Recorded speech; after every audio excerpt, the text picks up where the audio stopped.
unchanged. The victim, Dr. John H. Wilson, was killed by a gunshot to the titty. Frogs gay, look. Got all the frogs are gay.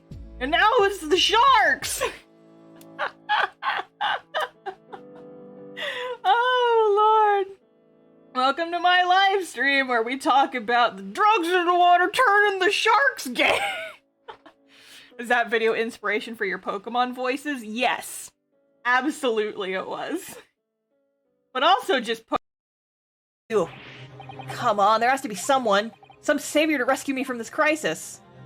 There he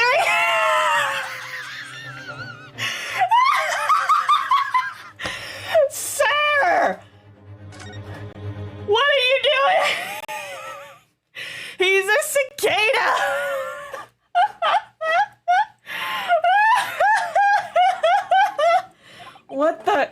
What are you doing up there? Oh my god. Mr. Charles! You're too late. Your chemicals in the water cannot turn me gay. I am already there. The fuck was I talking about? Half of your audience is A-star. I know! I have attracted a good crowd. What's up, everybody?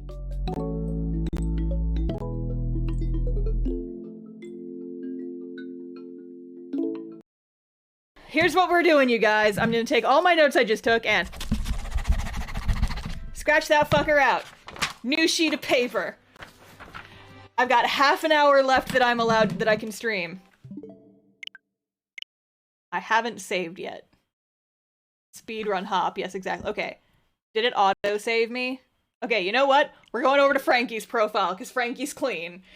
There's a lot of things that could have fucked that up. I think maybe playing in my Ariana profile did it, but we're playing in Frankie's profile now. He's a good boy, he will not betray us.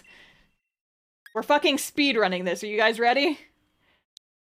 Okay, I'm not gonna name my character Dingus now.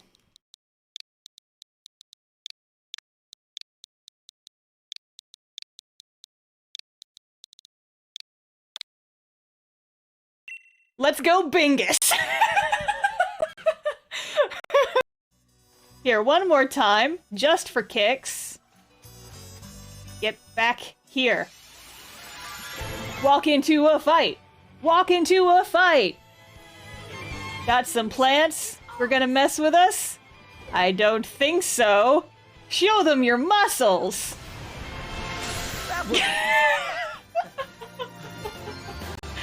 It's fucking great. I love it. Who is Seth? I only know Bingus, right? Anyway. Two. And so it was like Mist and Mana and oh no! Oh no! Oh no! I've made a terrible mistake! Oh no! What beautiful eyes you have!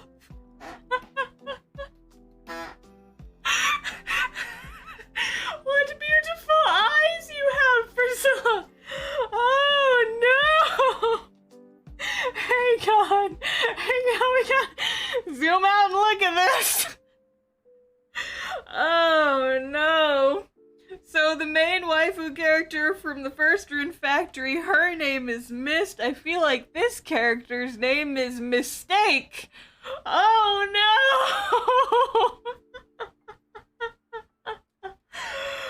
Oh boy! Just let all the anxieties flow out of you.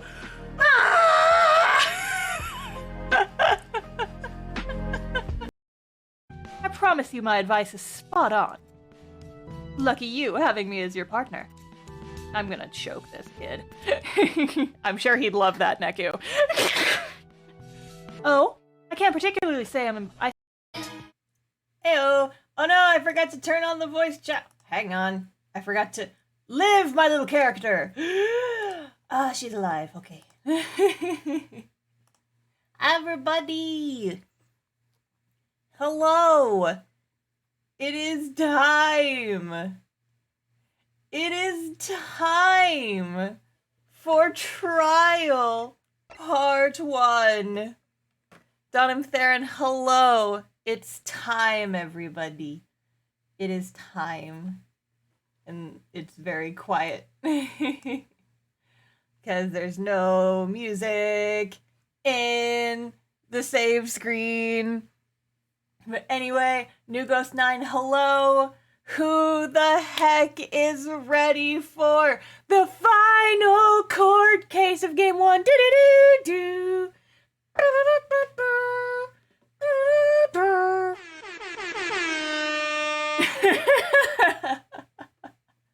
I'm excited. It's been a little bit since I played this, because I took all of last week off of streaming, and I didn't stream on Monday for my usual Ace Attorney stream, so it's been like a week and a half.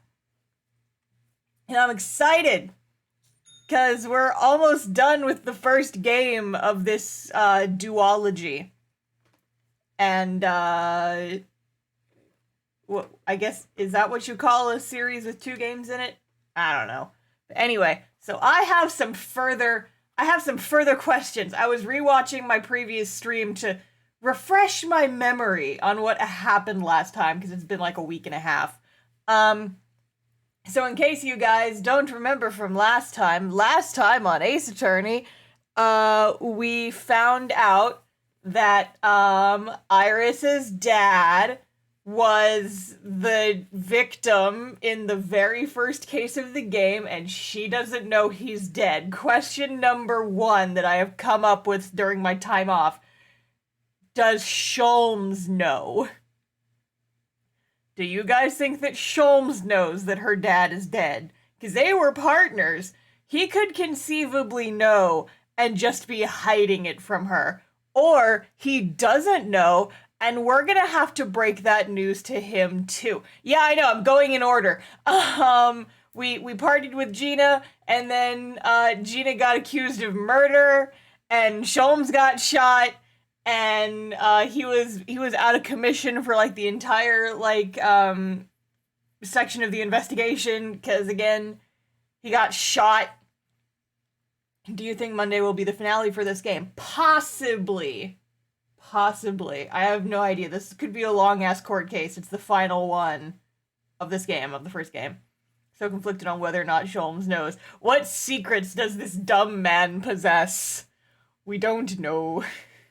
Yeah, we saw... Oh, yeah, and then also, Susanoo got called back home because her dad is sick, so our little legal assistant had to leave, and I already miss her. So I'm waiting for Sholmes to just show up next to us in the middle of the trial and just be like, "Hi, I'm here." And I'm like, "What the fuck? You got shot yesterday." And then he's gonna be like, "Yeah, but that was yesterday. It's a brand new day. I'm your legal counsel." And then we're screwed. Alrighty. It is time. I've done enough stalling. Let's fucking get into it. Let me get a drink. Oh, a pain in the Kokoro right of the fuck away. When I awoke the following morning, Susanoo-san was already gone. Outside the window, the rain came down in sheets. And so began an even longer day than the last. One that I would remember for the rest of my days. It's the final court case.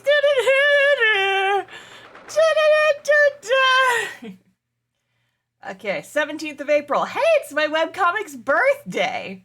The Old Bailey Defendant's Antechamber. Let's fucking go. Hi, Gina. I missed you, baby. Sorry you got accused of murder. Good morning, Gina. I'm determined to prove your innocence today. I'm sure we can do it.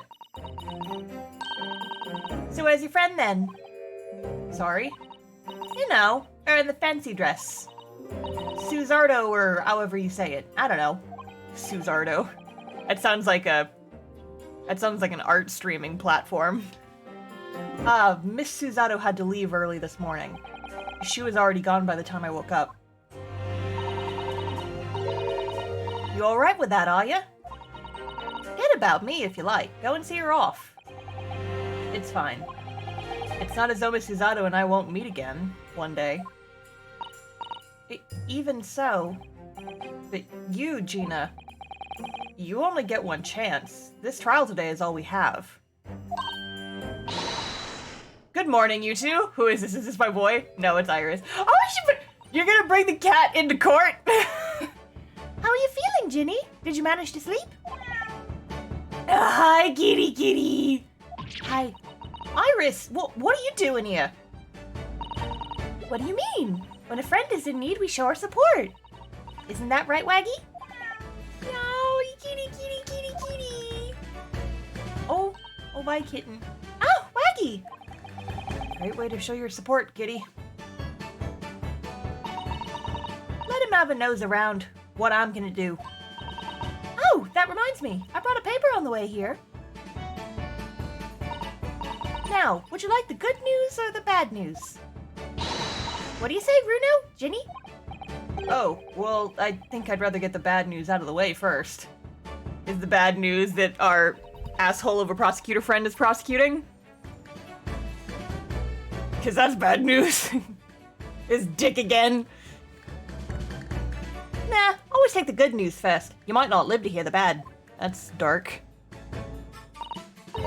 Yes, that question always gives away people's personalities. Oh, let's not go there. Alright then, I'll give you the bad news first. A record amount of rain has fallen this morning and carriages all over the capital are struggling to move. Huh? The bad news was a weather report? So I hope that Susie made a train to Dover and that the train isn't delayed on its way to the port. Gosh, yeah. Alright then, so what's the good news? Well, the rain is forecast to subside this afternoon. So even if the train is delayed, it should be able to make up the time later.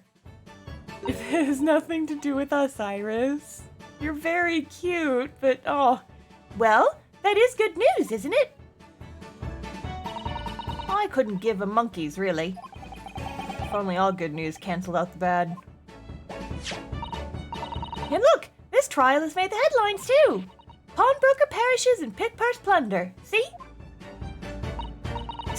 How do you like that? Well, let them say what they want. See if I care. I can't because you're covering your face. Don't worry, Bruno will show everyone that this headline is nonsense. I will. And then, in tomorrow's papers, the headlines will be... Discharged divers not list you gooder. Isn't that right, Bruno? Yes, let's hope so. Of course I will. I have absolute faith in you. How was that? I was trying to sound like Susie. Did it work? Did it? She's so cute. It's like she was still here. Okay, well now I'm gonna look at that, or not, because it's gonna launch me into something. Good luck then, Bruno. I'll do what I can. Okay, let me look at that newspaper. Because it's apparently important. Meow. There's a sensational story lower down the front page as well, look. Ministry mole? Classified secrets may have been leaked overseas from Ministry of Justice. For a 10-year-old, Iris certainly has her finger on the pulse of the world news. It's about secret communications between Great Britain and its allies. Apparently they're being intercepted by hostile nations. Communications are being intercepted? But how would somebody be doing that? That's the question, isn't it? I've come up with 3 different possible methods so far. Are you looking for a new career, Bruno? No, of course not. I wonder. Perhaps this is what Lord Strongheart was talking about yesterday. Yes, it could be. And it could explain why he has Grexy running from pillar to post at the moment. Okay. This court case is about to get fucking deep, isn't it? Okay. Neat.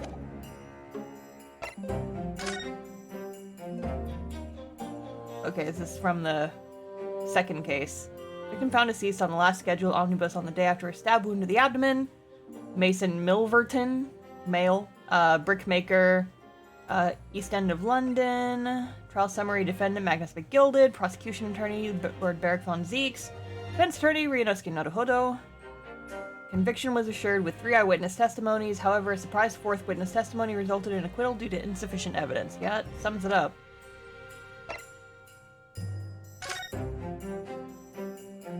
guess we already looked at this. I gotta refresh my memory on what all the evidence is.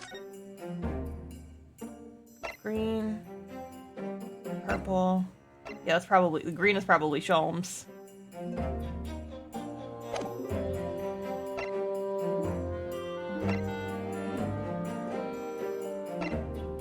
Oh, we still have this.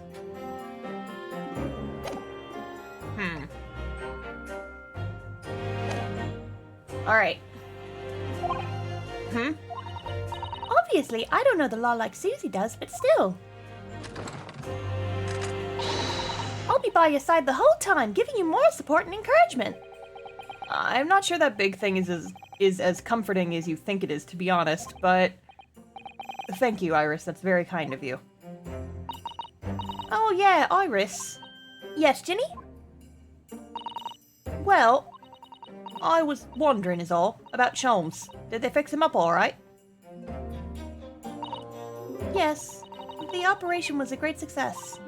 But Hurley still hasn't come around yet. Oh, he was talking to Susato last night, is what we saw in that cutscene. Eh? I've asked a friend of mine at Scotland Yard to send a telegram as soon as he wakes up. I'm sure Gregson will let us know the moment there's news. Oh, right. No Susato-san and no Mr. Sholmes. Nope.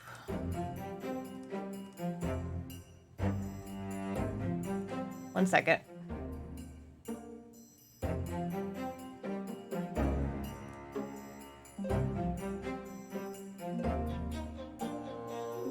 Alrighty. It's all down to me today, to prove that Gina is innocent of this crime. Miss Gina Lestrade! Counsel for the defense, the trial is about to begin, for those who don't know. Any username with Haas in it is a spam bot, so, that's why I didn't do, a welcome message. So, we're just gonna quietly ban them and go on with the game.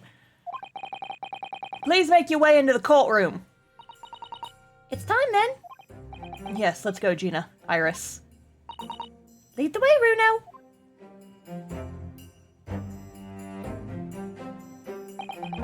Poor Gina. She's trying to put on a brave face, but I can tell she's worried and scared. I have to believe in her from start to finish. That's a weapon that will secure our victory here. Ah, boyfriend! If I learned anything from my great friend, it's that.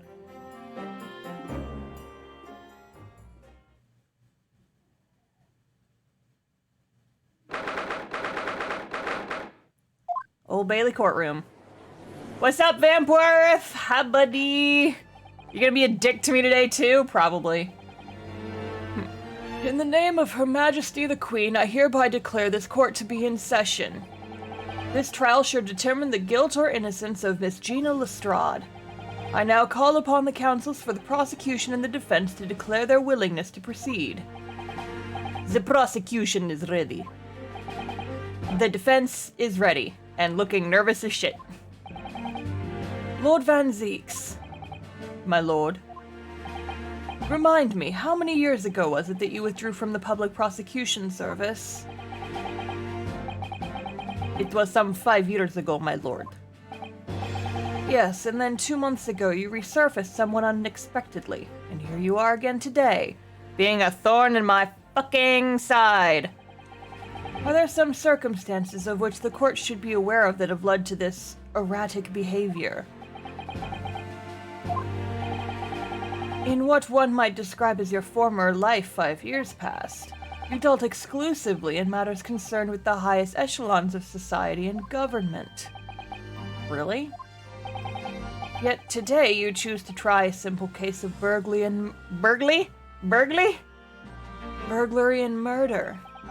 I confess I find it more than a little befuddling, counsel. Yeah, so do I. There are 2 types of person I cannot abide. Firstly, those wealthy scoundrels who hide behind the mask of philanthropy to cheat the public at large. He means Mr. McGill did, who you defended against the Reaper 2 months ago. Yes, I just about managed to work that out, thank you. Magnus McGilded. If I'd known what a monster he was, I never would have defended him.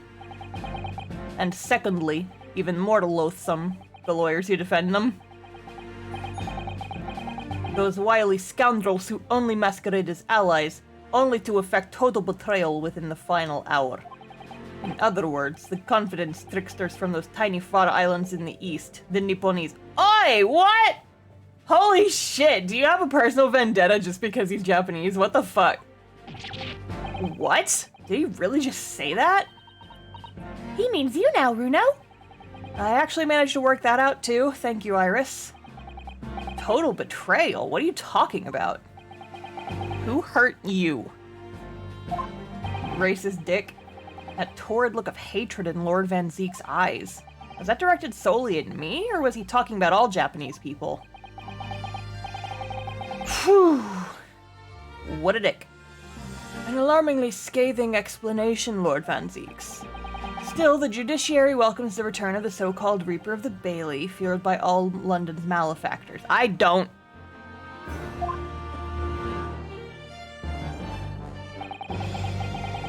Your lordship is too kind.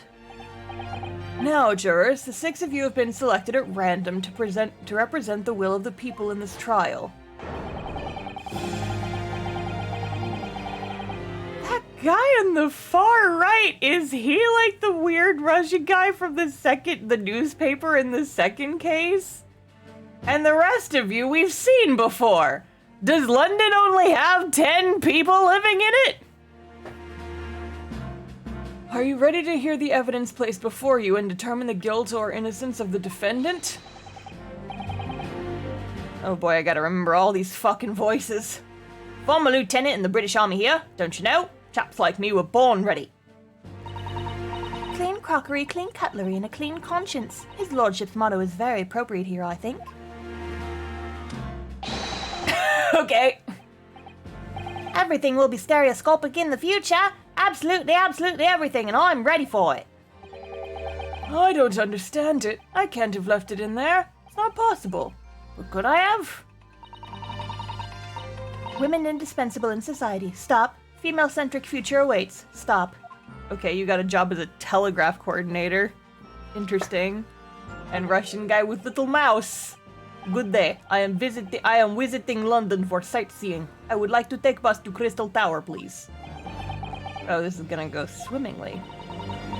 Is something wrong, Runo? Oh, not exactly. It's just... I'm fairly sure I recognize these jurors. Almost all of them, in fact. Really? Funny coincidences like that do happen time to time, don't they? But it is quite strange. The jurors are chosen at random from London's 6 million inhabitants, you know. 6 million or 6. So I've been led to believe, but something tells me I'm being duped. Very well. Now, Lord Van Zeeks. The court calls upon the prosecution to introduce the facts of the case. As you wish, my lord. Allow me to begin with a word of warning to the ladies and gentlemen of the jury. In short, there's never been a more self-evident case of cold-blooded murder. The victim, Mr. Pop Windbank, proprietor of a pawn shop on Baker Street, was shot from behind and died instantly. The prosecution presents this photographic print of the crime scene. RIP. As the court will observe, there is a single bullet wound just below the gentleman's left shoulder. Point blank, too, looks like. From the... ghosting around the bullet hole. The evidence suggests that the bullet pierced the man's heart, resulting in near instant death. Bunch of does things. Hello, how's you doing? Good, we're trying to solve a murder. Hi, Roxy. Dog's behind me. Moving on to the finding of Scotland Yard's coroner. His report states that the bullet entered the body on a rising diagonal trajectory. And what's that supposed to tell us? It means the victim was likely shot by someone significantly shorter in height than himself. Someone, like the accused, you might say. Ding dong. The prosecution wishes to present the autopsy report and crime scene photograph as evidence, my lord. Indeed, the court accepts. Hand them to the bailiff, please. Report prepared by Scotland Yard coroner confirms instant death due to a single bullet wound from the back. There are no other signs of trauma. But one time when he was 8... A photograph of the victim murdered in the storeroom. It shows a single bullet wound in the man's back. Okay. And now as the court to turn its attention to this plan of the establishment where the incident occurred. The proprietor was found in the storeroom where he kept articles pawned to him. A windowless room with a single point of entry. A door to the main shop was found and locked. In this sealed chamber, there were only 2 persons present. The victim, Mr. Windybank, and the accused. Yep, shit's fucked. It may further interest the court to know that when the accused was discovered at the scene, she had in her hands a gun used to fire the fatal bullet. Shit's real fucked. Well, that's that then, isn't it? Nothing more to say. Is that... she's one of those filthy drabs that live in the slums in the East End. Oh well, only a matter of time. What are the jurors waiting for? The girl, blah, blah, blah. We can't jump to conclusions here. You mustn't assume her guilt because of what she has to do to survive.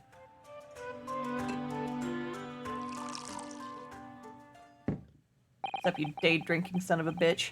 My learned Nipponese friend. It is you who mustn't jump to conclusions. Shut the fuck up. The prosecution has barely begun presenting its case. Conveniently, this appalling act of murder did not go unobserved. There were witnesses. Good gracious! After their testimony, this girl's true nature will be exposed. Pitiful pick-purse or cold-hearted killer. Here's to establishing the truth.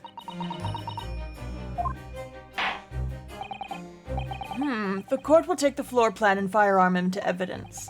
Hand them to the bailiff, please, Lord Van Zeeks. At once, my lord. Okay, so there's the map. And the gun. Signs of a single discharge, okay. This isn't good. I feel like the mood in here's turned very gloomy all of a sudden, Runo. I think that's because it has. Off with the cape! Boy, so early for that, too. Let us begin. Bring forth the witnesses into the foul murder of Mr. Pop Windybank on 16th April of this year. AKA yesterday. AKA pretty sure these fuckers shot my detectiving boyfriend. Rude. Who are they? Who are they? Oh, like, they look like little raccoons. Witnesses, state your name and occupation for the court. Oh boy, these guys need names. Alright, Name's Nash Skulkin. Occupation is, baddie. Professional baddie. Name's Ringo Skulkin. Occupation's, same as him. Tobias Gregson, Scotland Yard Inspector. That's right. We're what they call... Oh my god. The 3 Skulkin brothers. 3?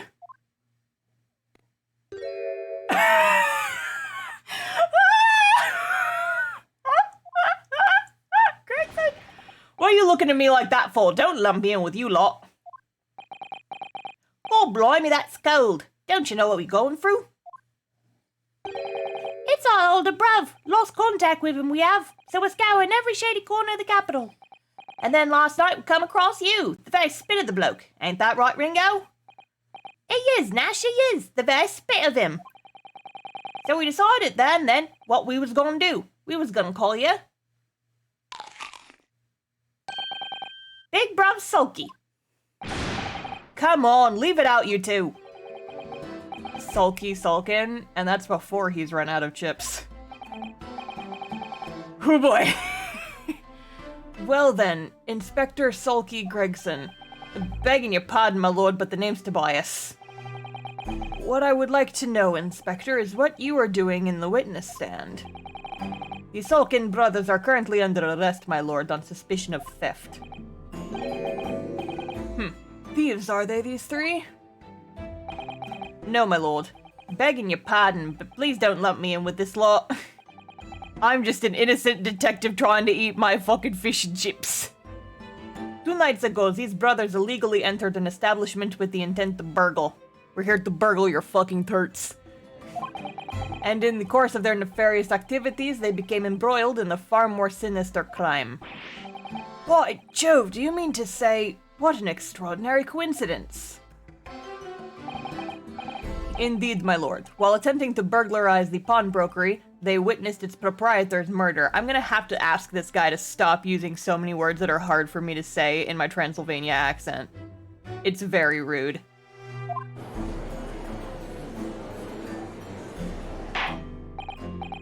Order, order! The various trespasses of these brothers is not the subject of today's proceedings, though they will naturally face trial in the very near future. With your lordship's permission, I'd like to remain on the stand to keep these gents on the straight and narrow. Of course, Inspector. Skeptical as I am about the caliber of the witnesses, I will permit them to take the stand. Mr. and Mr. Skulkin, you will now identify before the court, or testify. Describe the events of the night in question and what exactly you saw. Happy to! 'Cause a skulkin's never skulkin'. Okay.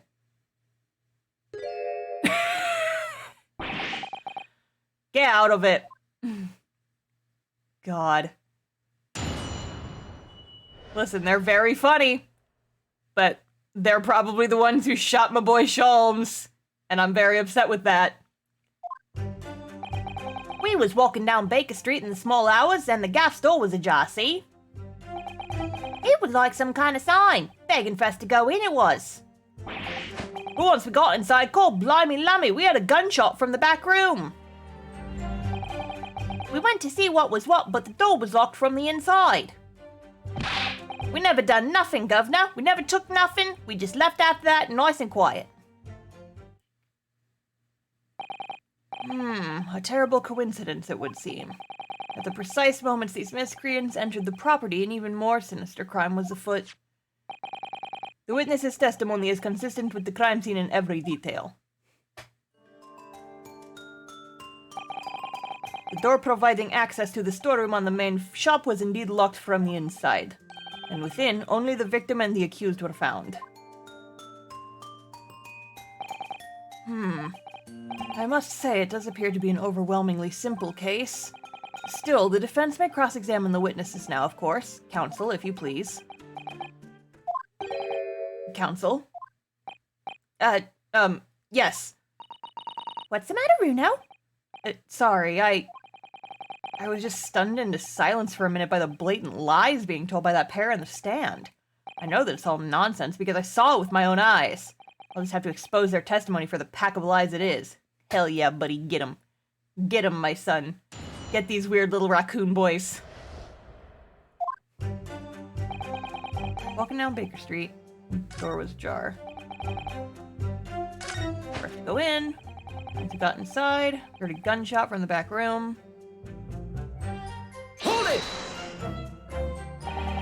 A gunshot, you say? Just the one. Are you sure about that? Yup, just the one, governor. I could swear to that. It was, Nash, it was. Ain't that right, bruv? The firearm used belonged to the victim himself. Yes, Mr. Winterbank always used to leave his gun lying around on the counter.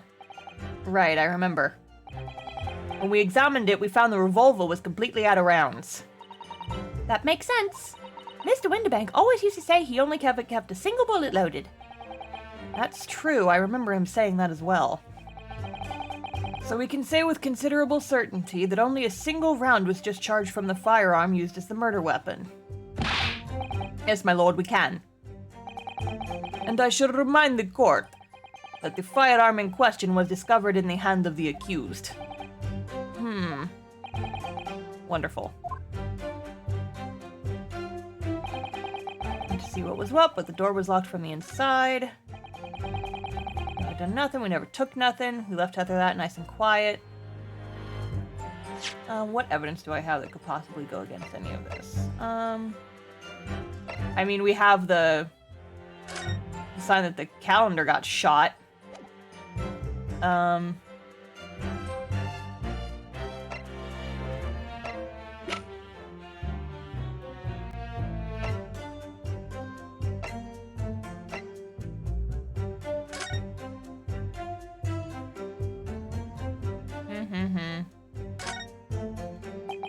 This is Mr. Windibank's gun. The cylinder is completely empty. Mr. Windibank always used to keep this gun on hand on a shop counter. Yes, but only ever with a single bullet loaded, I understand. That's right, to keep all the pawned articles that were in his care safe. But his one bullet was fired that night and the poor man lost his life. Was he protecting his shop, I wonder? Trying to keep the articles safe? Is there anything else I can look at on this? Does not seem to be. Nah.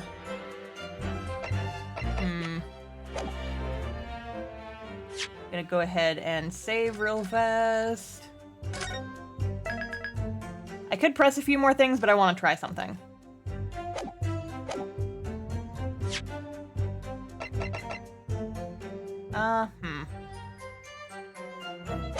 I'll press him first and see if he gives me anything. You didn't do or take anything. Is that your story? Well, it was bedlam soon as, weren't it? It was, Nash, it was. Didn't even have time to pull me dukes out of me Lucy lockets. What does that mean? Frickin' Britishisms. So with no time left to take your hands out of your pockets, you just left nice and quietly, you say? That's right, governor. Nothing we ain't more than violence. Peace-loving nibblers we are, not bludgers. We are, Nash, we are. Never even pulled me dukes out of me Lucy lockets. So you'd clearly like us to believe. Eh? Come again? As you fled from the pawnbrokers that night, did you not run into anyone else? And did you not fire a gun at that person? Saints alive, they fired a gun, you say? Yeah! Blimey, governor! You ain't telling us it was you in the doorway? It was. Why, the bleeding Nora. Didn't you mention that before? You were armed with a gun, and as you fled the scene, you fired that gun at London's greatest detective, Sherlock Sholmes. Yeah, he is the greatest detective. They shot the great Mr. Sholmes? I did hear that, actually. There was a rumor he'd been rushed to hospital. The great Sholmes? That's beyond the pale. On the night in question, this pair were arrested by the police within minutes of the discovery of the crime scene. Their suspicious countenance rapidly gave them away. And when searched, a firearm was indeed found in their possession. And you were just gonna fucking ignore that completely. Weren't even gonna bring it up, were ya? Furthermore, the barrel shows signs of having been fired from it. The prosecution invites his lordship to examine the firearm recovered from these brothers. Yes, indeed. Remnants of powder around the muzzle, as you say, counsel. The court will hold this weapon as evidence. Signs a single round was fired.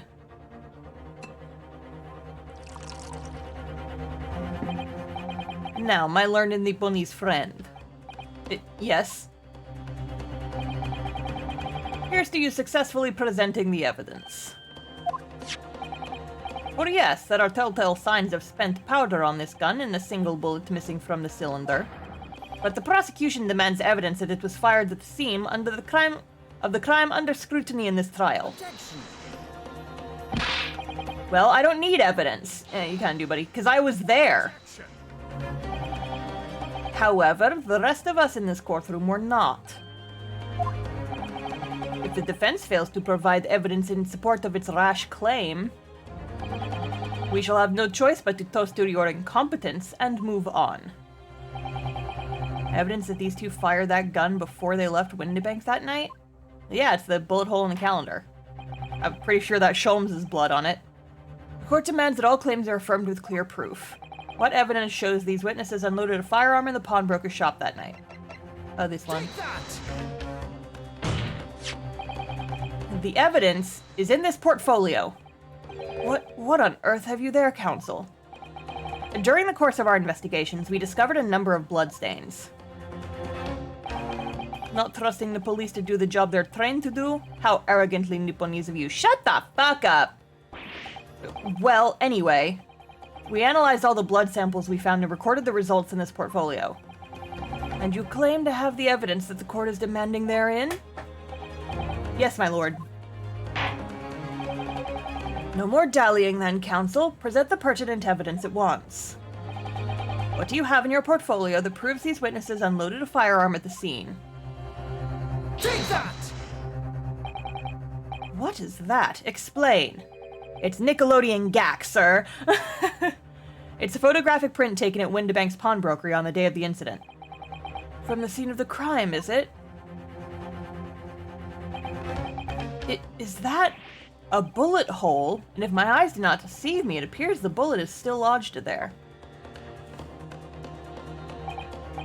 Yes, as your lordship noticed, the bullet pierced Mr. Windibank's calendar. The date shown being the 16th of April, the very day of the pawnbroker's death. Very date of the pawnbroker's death. The incident occurred at 1 hour after midnight, but this indicates a separate shot had been fired sometime after the calendar had been set to the 16th. That's right, and while it isn't irrefutable, the defense believes that this is credible evidence that the witnesses did fire a round from their gun in the pawnbrokers that night. Nah! He's standing on a box! Oh! Order! How does the prosecution stand, Lord Van Zeeks? Sluttily, Your Honor.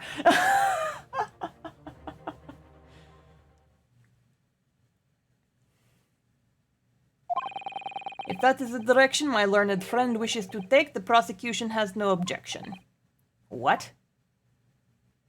Yeet!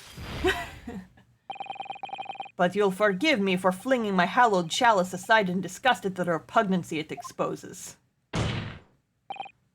Yes, on the night in question, these brothers entered the pawnbrokery illegally.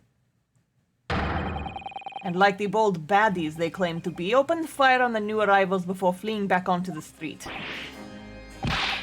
Take it easy there, Governor. You're gonna land us in the soup.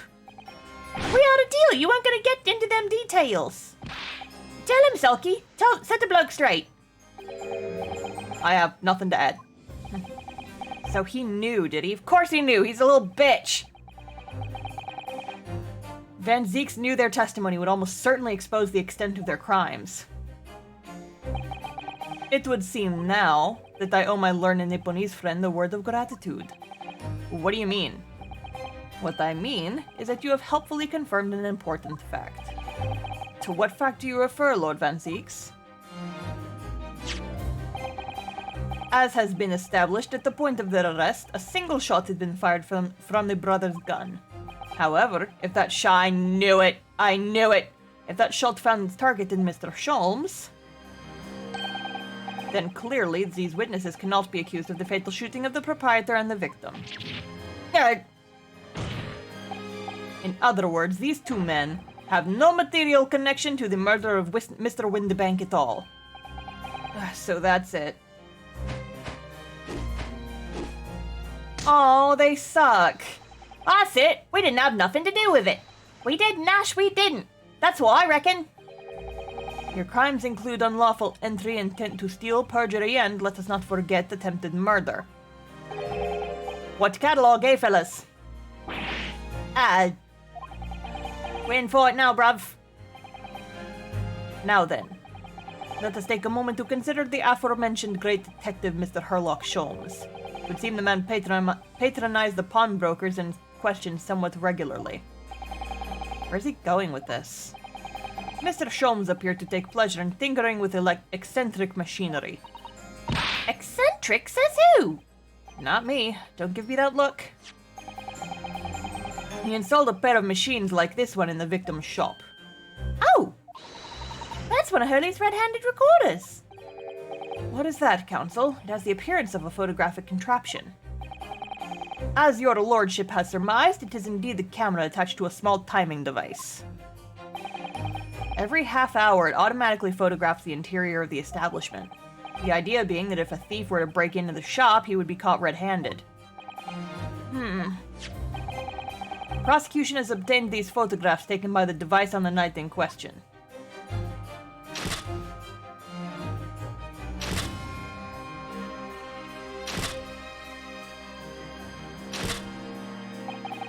As the court will observe, copious identical prints are produced in quite desultory fashion.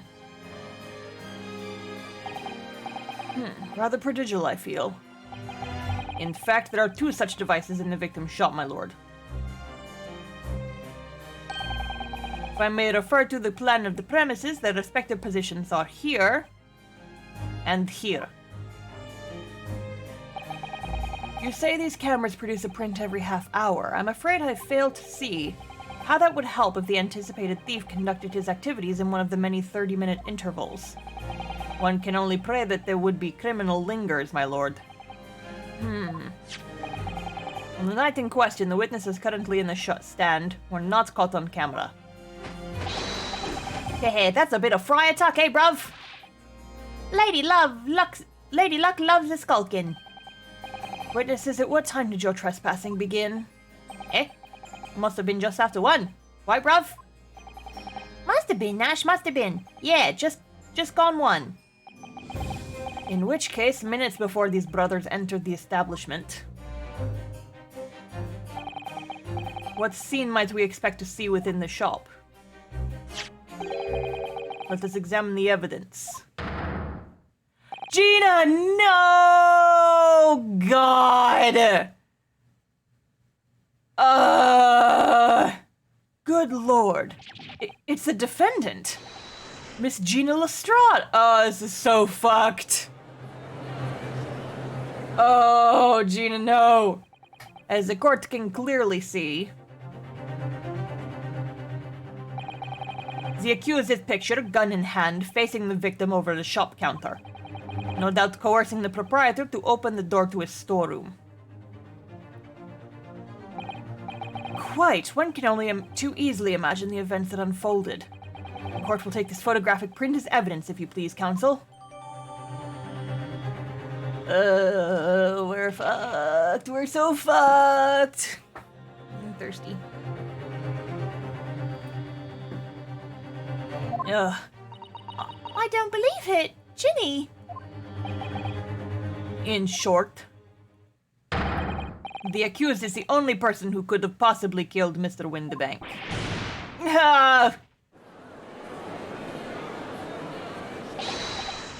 I say, my lord. Whomst? Is this Sholmesy? No. Disappointed once again. Wonder if I might put in a word at this point.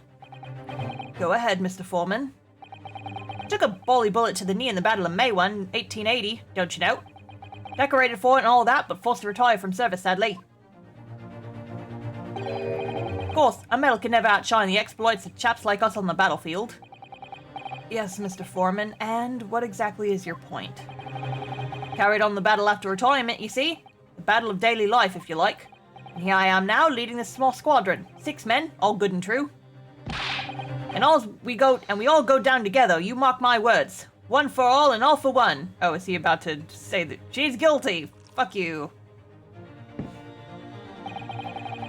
The ladies and gentlemen of the jury have reached agreement, have they? Is that what we are to understand? Well, Mr. Foreman, is that correct? In the manner of speaking, yes.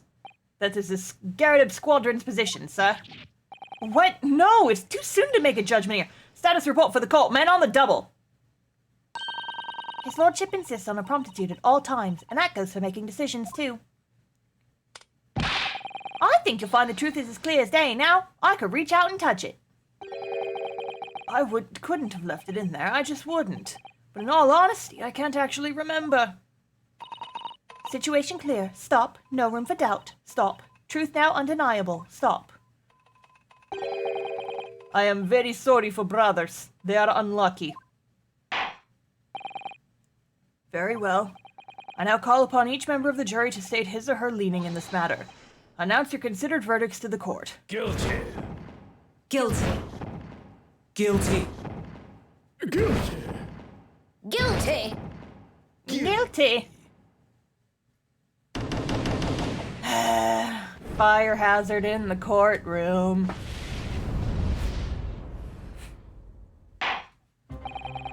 It does indeed appear that the jury is unanimous in its leaning already. That photograph. It must be the definitive evidence that Gregson mentioned. But Ginny didn't shoot him! No, of course not. My lord, the defense wishes to assert its right to a summation examination. Very well. The court grants permission. So, you refuse to admit defeat again. How unsurprising. How unsurprising is you cheered fucking dick! Fuck off! We shall proceed immediately with the summation examination. Mr. Foreman, are all members of the jury ready? Absolutely, sir. Always ready for action, my chaps. Very good. Ladies and gentlemen of the jury, you will each explain on what grounds you have determined the defendant to be guilty.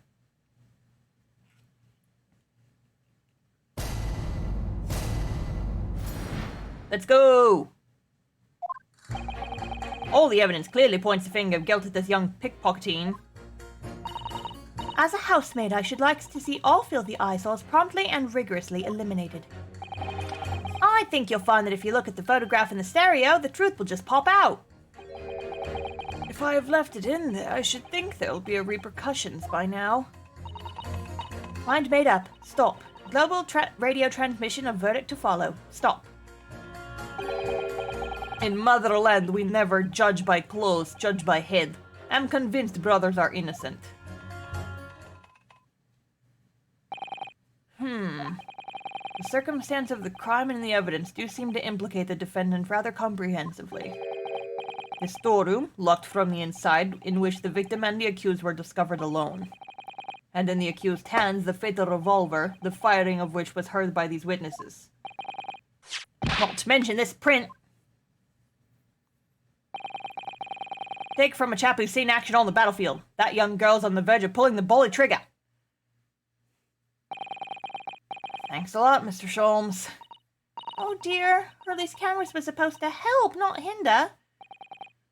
I'm afraid I think you have an uphill struggle ahead of you.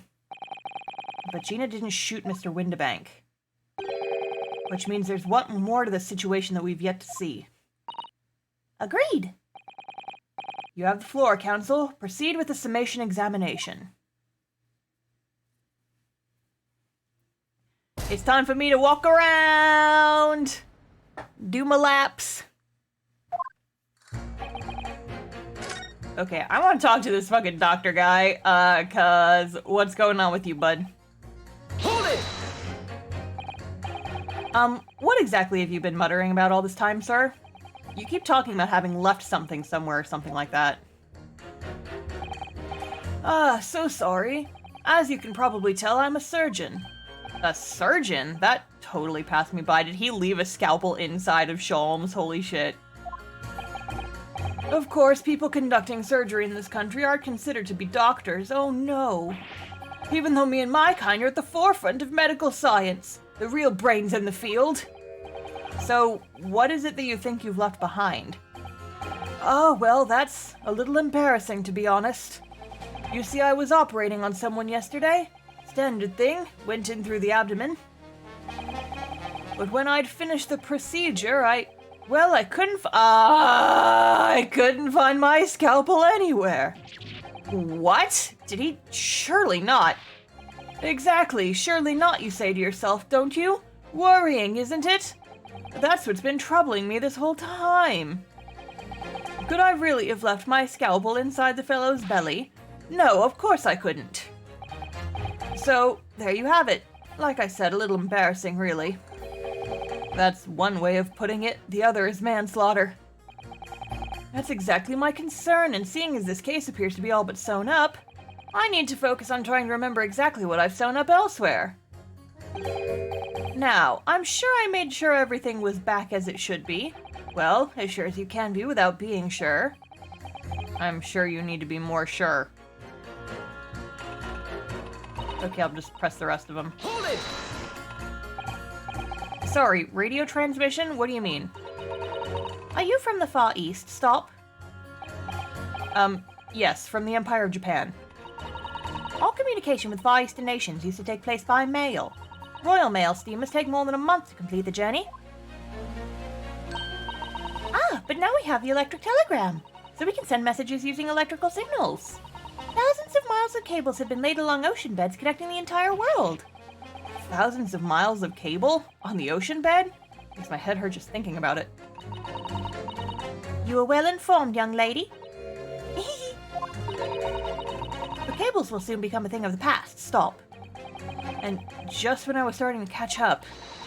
Radio transmission is the future. Stop. Messages carried over airwaves to 4 corners of the globe. Stop. Excitement growing. Stop. Atmosphere electric. Stop. Right. Try not to wear out your fingers. Era of wireless telegraphy. Stop. Driving technological revolution. Stop. And people say inventions like the stereoscope are the height of technology. What utter piffle. I can't understand it. I really can't. They're just silly toys. Uh-oh. Excuse me! Juror number 3, sorry to interrupt when you're obviously fuming, but... What? Do you perhaps have something to say about juror number 5's last remark? As if I couldn't guess. Oh, you bet I do. Say that again. Go on, I dare you. Goodness, are you talking to me? I think you just might be, yes. You think stereoscopes are just toys, do ya? Huh? Absolutely. I mean, really. A machine to view photographs in 3 dimensions? Why on earth would you not just use your eyes to look at the world around you? It's all 3-dimensional. What a great way to appease the man. No, I'm sorry. Stereoscopes have no practical use at all. You just don't know! Pardon? I think you find out the viewing a photograph through a stereoscope can unlock all sorts of possibilities. I'm obviously There were 2 cameras set up in the pawnbrokers. One was slightly to the left of the other. We are going to have to get the second print from the second camera that went off at the same time as Gina, and there's going to be some crazy evidence in there that shows that someone else was on the scene or something similar.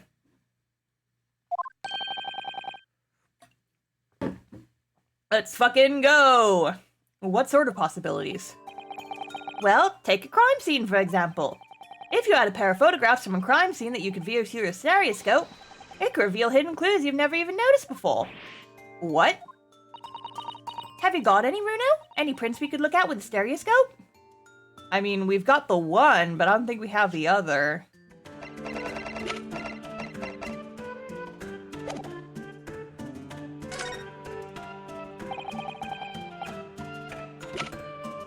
Take that!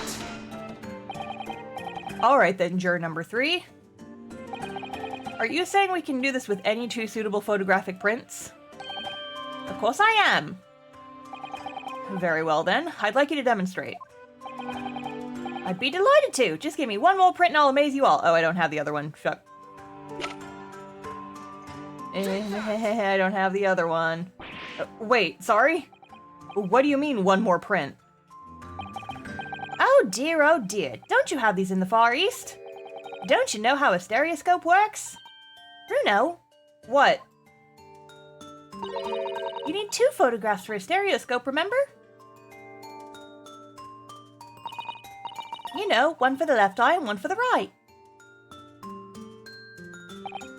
Oh, yes, I remember now. But the print we have from the pawnbroker is just a normal photograph. No, no, no. I think you'll find that the clue is in the name. It's a stereoscope, not a monoscope. You always need 2 prints. Thanks for the friendly explanation. Well, if we obtain another print at some point later in the trial, we can always show it to this young man then. Aha! I think you'll find that know-it-all expression is really starting to annoy me. Okay, so we're gonna have to come back to them.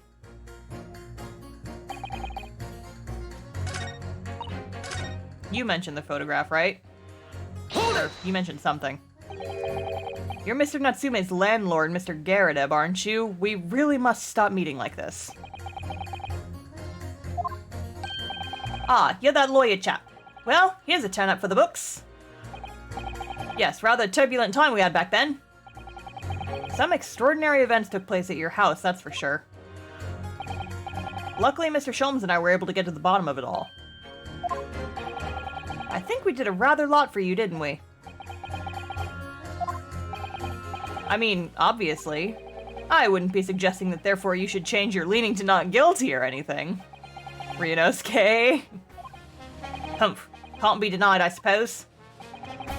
The curse of the Garrett house was the talk of the town after all that business. Lord just moved out and I couldn't get a bally soul to take up the tenancies. Oh. Haven't had the heart to break the news to Joni yet. Bad enough with the old girls clapped up. Yes, can't be denied. You did do a rather lot. But not for us, that's for dashed certain. I suppose not. Of course. There can be no suggestion of that being the reason I'm leaning towards guilty here, obviously. Obviously, but honestly, I really wish you'd pay more attention to the trial and less to juror number 2. What? Hold it! One of y'all needed to give me the second photograph. Polishing the bench, I see. Again. A maid's work is never done. Not a blemish must remain. What exactly do you mean by filthy eyesores? On my way to market for his lordship, I had to pass through the East End.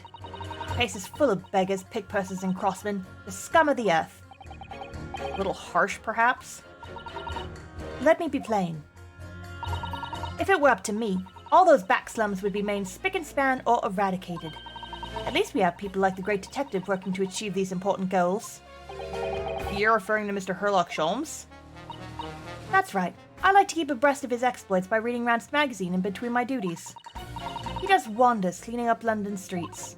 In my opinion, he should be declared an honorary Maid of the capital. Oh, Sholmes in a maid dress. I would like to see it too, actually. Mr. Sholmes, maid? It's really quite unforgivable. Gutter scum having the audacity to shoot our very greatest detective. Minor detail. It was the two brothers didn't stand who shot Mr. Sholmes, not the defendant. A minor detail indeed. They're all gutter scum as far as I'm concerned. Well, it just might be an idea to get our facts straight anyway. Yes, all right. I shall amend my statement. Those brothers are the scum of the earth. They should swing for shooting the great detective. Okay, well, let's talk about that. I agree with you. The shooting of Mr. Sholmes was an unforgivable act. But the purpose of this trial is to determine who shot the pawnbroker, Mr. Windibank. I'm afraid you're splitting hairs, sir. I'm really not. Sorry? Whether it was the thieves or the pickpurse, it was still gutter trash that shot the pawnbroker. Damn it. +1 to the pawnbroker. Filth like that should be cleaned up and eradicated, in my considered opinion. What a bitch. Damn. Thanks so much for sharing. Changing this maid's mind isn't going to be easy. Bruno? It was one of those two brothers that shot Hurley, wasn't it? Yes, without question. Well then, I'll never forgive them. Oh, Iris. Perhaps we can use this maid's statement to help us somehow, do you think? Yes, maybe. Let's listen carefully to what each juror has to say first.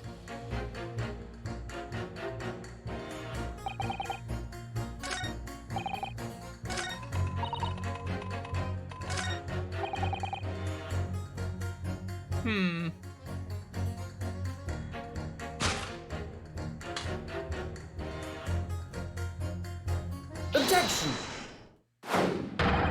Those two statements clearly contradict each other. Good lord. Counsel, explain yourself. Oh my statement? Contradictory? C-O-N. Juror number 6, you've got the wrong end of the stick.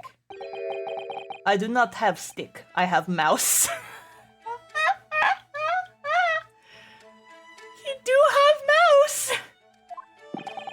As juror number 2 said earlier, oh, he's walking around! Look at him go! When the Skulkin brothers fled the scene on the night in question, they fired a shot from their revolver. Yes, they shot poor Mr. Sholmes in the abdomen, I understand. Surely you're not going to tell the court now that you didn't hear. Abdomen, abdomen, A-B-D. Sir? Sorry, my English is still learning. You are telling the court you didn't hear? Forgive me, I did not hear. Ugh.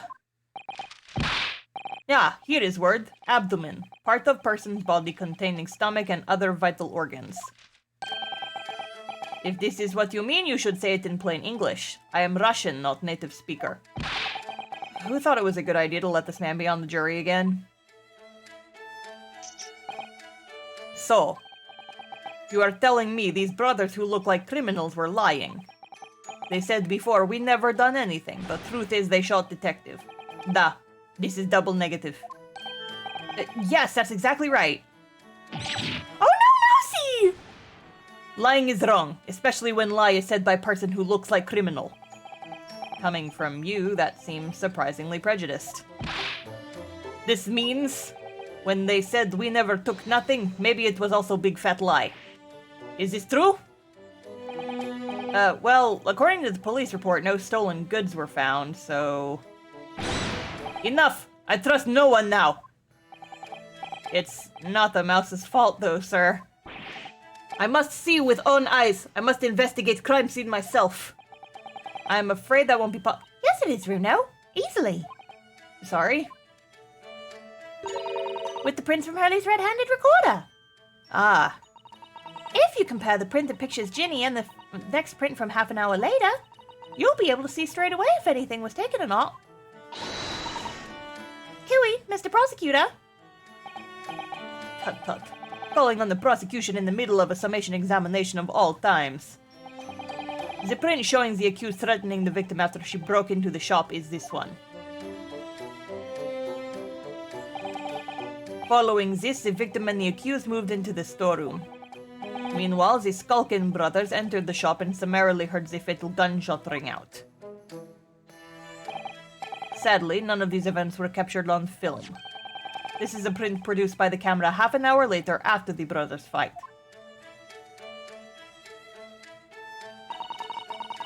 So this was taken after Hurley was shot, then? As far as I can tell. And nothing has been taken. That does seem to be the case. I can't notice anything that's obviously missing in the second print. So, the brothers who look like criminals told only one lie. They shot men, but they stole nothing. It would seem so, yes. Good. No, not good. You were right. I did not understand the situation. Now I know brothers have lied. I think it is very important to continue with trial. Uh-oh. Hold on. Oh no, Roxy. Hold on. Hold on. If you lose, does Milo eat your corpse? Yes. Okay, no. So folks who are new in the chat might not know. We made a joke about I horribly lost my my first Nuzlocke challenge. And the final Pokemon that killed me was it was big spider thing. I can't remember the name of it off the top of my head. Gavantula. And that like killed my last Pokemon. And so we joked that whatever Pokemon beats you in a Nuzlocke challenge, it just eats you. So yeah, I don't want to think that Milo's a cannibal, but he could be. Yes, I like this version. Milo buries you right in the middle of the gym. He just drives a knife through your heart. Nope. Corvus has got this shit. Just let all the anxieties flow out of you.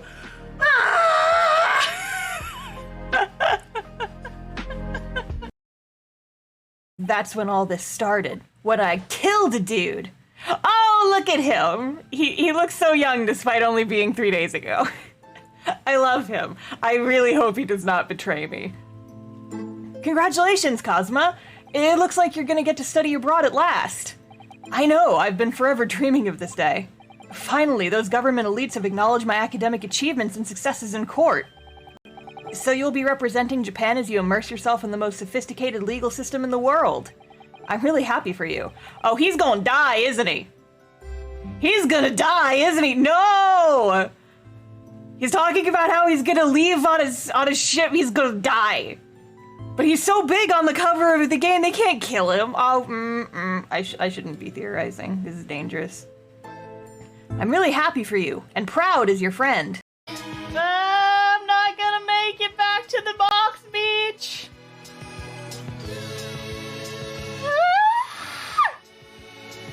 We're not gonna be big enough anyway. Why am I trying? This is gonna be the first time I lose this level by timing out.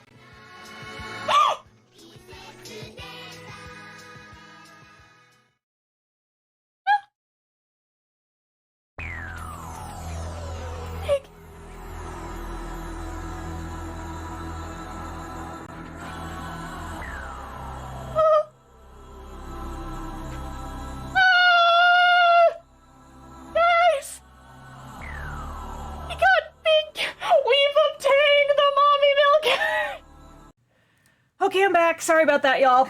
Roxy just threw up her dinner. So that was fun to clean up. She's fine. She's looking at me. Hi, baby. You gonna go take a nap? It's fine. You don't have to look all guilty at me. We cleaned it up. It's fine. Okay, well. Anyway, moving forward. Oh, hey! Thank you, Mr. Russian man. Yay! Well done, Runo. The balance is shifting. Well, it's a start, I suppose. There must be more in what these jurors are saying than I can expose to the truth. And if I can do that, we might just turn the situation to our favor still. Thank you, counsel. Continue with the summation examination. And kindly hand that new photographic print to the bailiff to be filed as evidence. Alrighty, so now we've got 2 photos. Another print in the court record. I wonder if we can make use of that. We definitely can. We gotta talk to that weird nerd.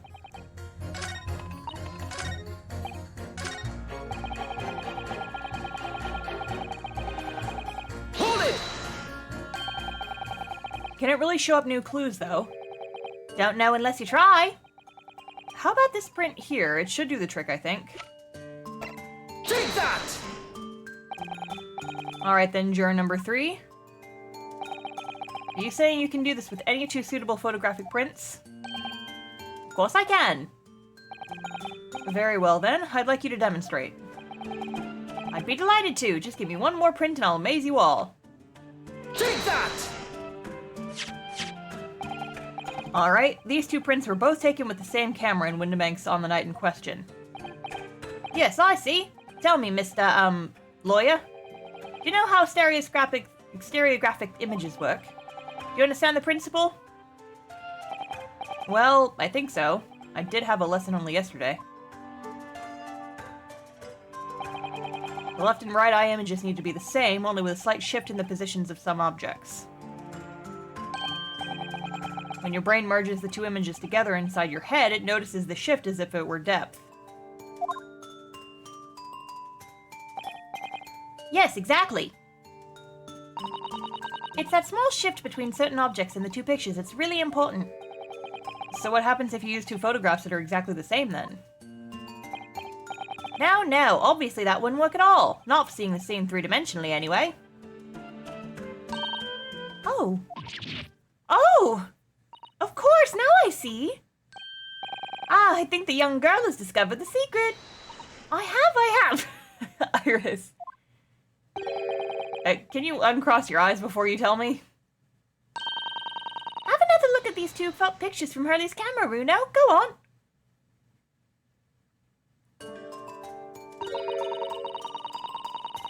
you tell the really obvious difference between them? I'm looking. Oh, the lamp's broken. Of course there is. There are 2 people in the first and no people in the second. Well, yes, you can see that straight away. But now, try looking at the pictures in 3 dimensions. I don't need to. This is a spot the differences game. And the lamp is broken. Alright, I'll give it a go. So to start with, you have to cross your eyes and then try to make the 2 pictures overlap exactly.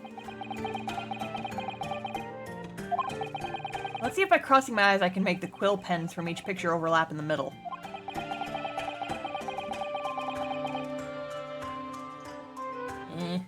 I'm trying.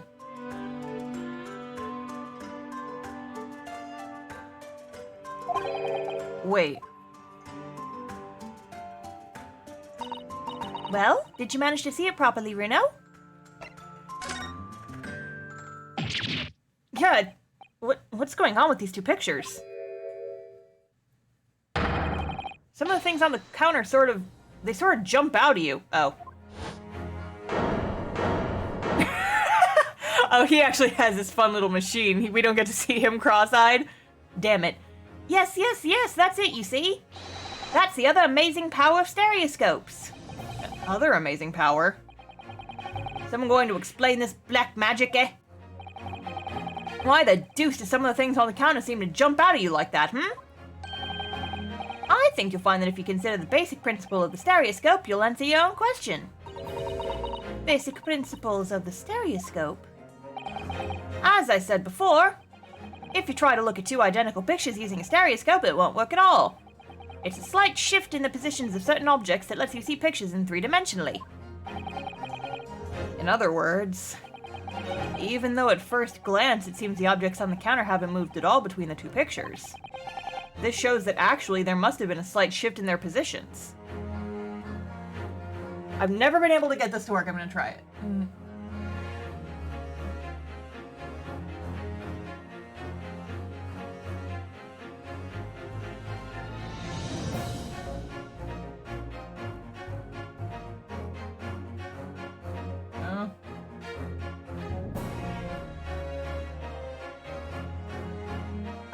Got it to work finally. Yay!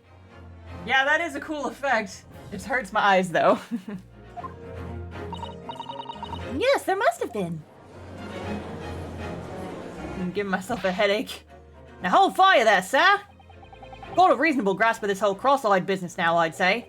But why the devil does this shift between the 2 prints exist in the first place? Well, what's the answer, fellow? Go on, you're the cross-eyed master. What? Me? I haven't the first idea. You know, Runo, it's quite simple. It is. Just think it through step by step. The first photograph was taken at 1 a.m. Then, 30 minutes later, the second photograph was taken. But the position of some items on the counter appears to have shifted slightly in the interim. So that means... That means that sometime in the half-hour interval, someone must have tampered with the things on the counter. Zookas! Someone tampered? New information, stop. Not mentioned in testimony so far, stop. Yes.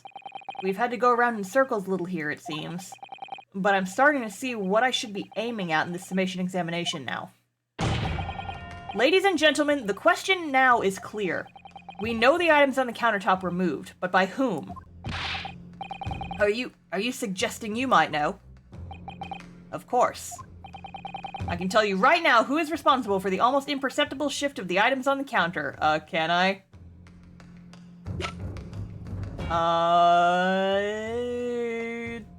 Do I know? Oh yeah, I forgot about this asshole.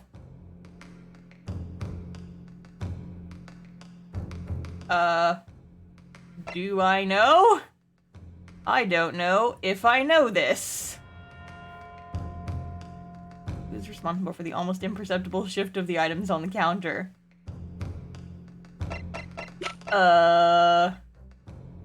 Look at him.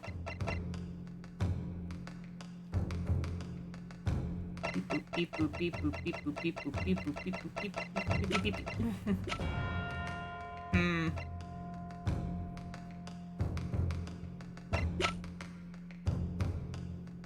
I don't know. Gonna save real quick. Don't mind me.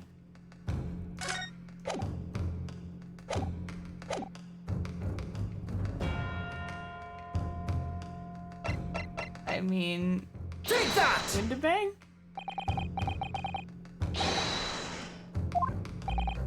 I don't know. Do we know that? I'm afraid you've digressed there, Counsel. Oh. It should now be clear even to you. Who is responsible for the impeachable shift in the direction of this trial toward the absurd? Let me guess. Me?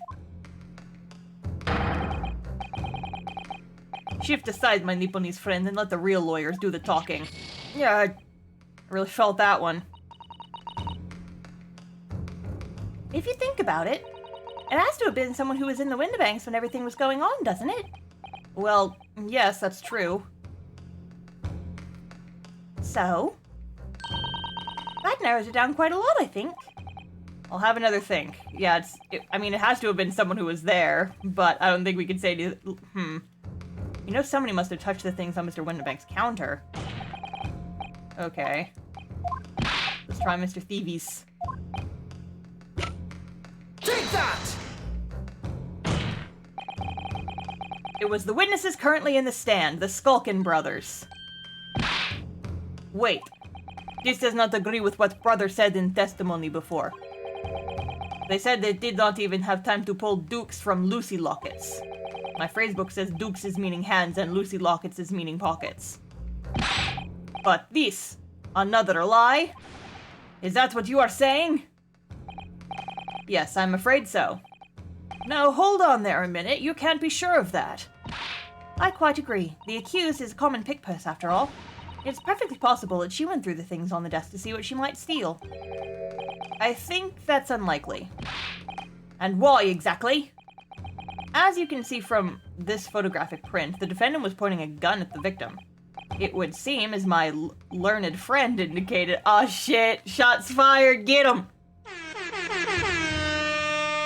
That she was coercing Mr. Windabank to open the storeroom door. In other words, Miss Lestrade's interest lay within the storeroom, not in the main shop, giving her no reason to touch anything on the counter. All of which points to one thing. The Skulkin brothers have omitted key facts in their testimony. But the accused is a pickpurse, common gutter trash. Why look any further for the wrongdoer here? Because the Skulkin brothers are thieves, madam. No better, in fact worse than a pickpurse. I believe that these brothers were looking for something on the victim's counter that night. Ladies and gentlemen of the jury, if you would condemn the defendant on the grounds that she's a pickpocket, would it not at least be right and proper to do a thoroughly scrutinized testimony given against her by two thieves? Well said. I, for one, would like to hear more from that shady pair. What? You just did a head desk. What is this, 2004? Can you all see now? I think you'll find stereoscopes aren't playthings. You've seen their extraordinary potential firsthand.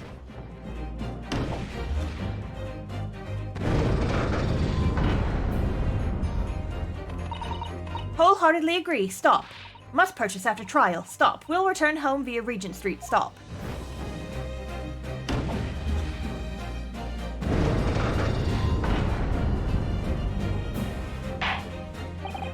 Well, it would seem this trial has yet to run its course. The ladies and gentlemen of the jury have declared their inclinations via the mighty scales of justice. I hereby call the summation examination to conclusion with the balance altered in the defendant's favor. 2 lean to guilty, 4 lean to not guilty. Accordingly, the jury is without consensus, and I order this trial to continue. Yay! Well done! Oh, by the way... What? You should hold on to this, Runo. You never know when it might come in useful. Twice in one trial would be unusual, surely, but alright. We got a stereoscope. Lord Van Zeeks, you will instruct the witnesses that the court demands additional testimony from them. I'm sure it won't spoil the bouquet to do so, my lord.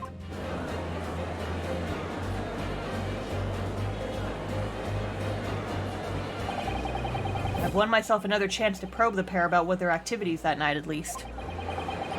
I won't stop probing them until I've proven that Gina is innocent.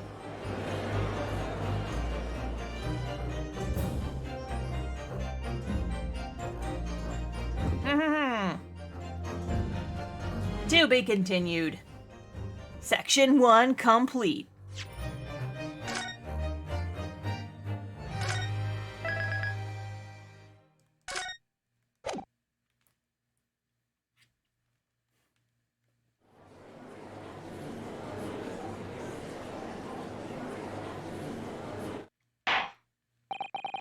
Order, please. Let us resume proceedings.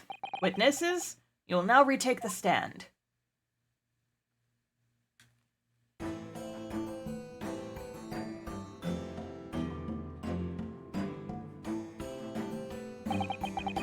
I presume you heard the defense counsel's summation examination. Oh, yeah, Governor.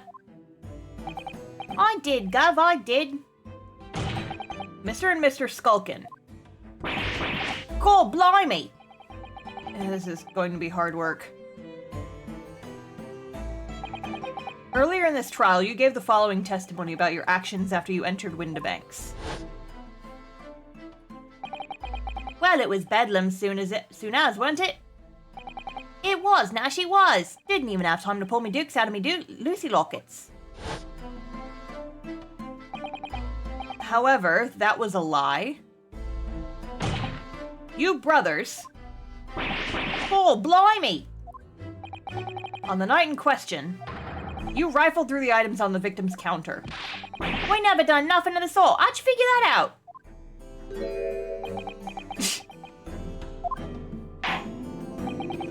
You will now give formal testimony once again. You will tell the court precisely what happened on the night in question, and this time, you will tell the truth. Each lie that passes your lips serves to increase the severity of your punishment. Oh, jeez. And that, gentlemen, may deal a crushing blow to your chances of ever seeing the light of day again.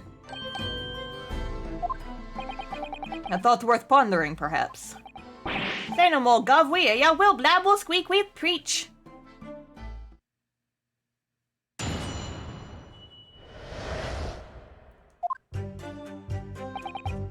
Alright, we did knock a few things over, but we weren't rifling for nothing. It was when we had the gunshot, see? Made both of us jump and all that stuff went flying. Lummy, it didn't have... Half give me a fright. We was thinking the shoot'd come out the door and get us next. We stuck everything back where we found it and scarpered straight into him in the black. We couldn't have shot the pawnbroker, see? We never even had a chance, did we?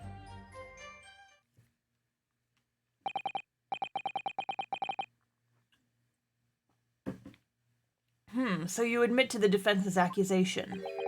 You did indeed ransack Mr. Windibank's countertop on the night in question. Not ransack, Governor, no. That's right, Nash, that's right. It's more like we tidied up, yeah. But why would they? If they heard a gunshot, why wouldn't they just leave immediately? Obviously, they were looking for something. Sorry. By their own admission, these brothers entered the pawnbrokery under dubious circumstances. However, they panicked and fled on hearing the gunshot, having first made good their mess. The way you say it, we've hardly sound like roughs at all. We don't, Nash, we don't. Can't you make us out a bit more cutthroat? Can't just be coincidence that these men showed up at Windibanks that night. There's more to their testimony than meets the eye. I'm sure of it.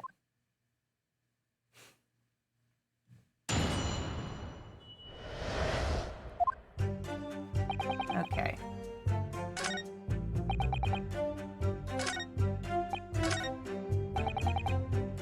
Hold it! Yes, whereupon you fired a shot from your own gun at Mr. Herlock Sholmes. Oh, yeah, we was a bit hasty there. We was, Nash, we was. Truth be told, I was already shaking like a leaf when you lot turned up. If you're shaking like a leaf, don't put a loaded gun in your hand. Good advice, miss, good advice. Truth be told, my mind went totally blank. Before your mind goes totally blank, make sure you don't have a loaded gun in your hand. Mental note made, miss. After that, we legged it down the street, but apparently we looked dodgy to the coppers or summit, so they clapped the derbies on us like winking. And after you'd been handcuffed, the police found this revolver in your possession, correct? Well, yeah. Well, listen, that proves it, doesn't it, eh? Couldn't have shot the pawnbroker. I want to know why they...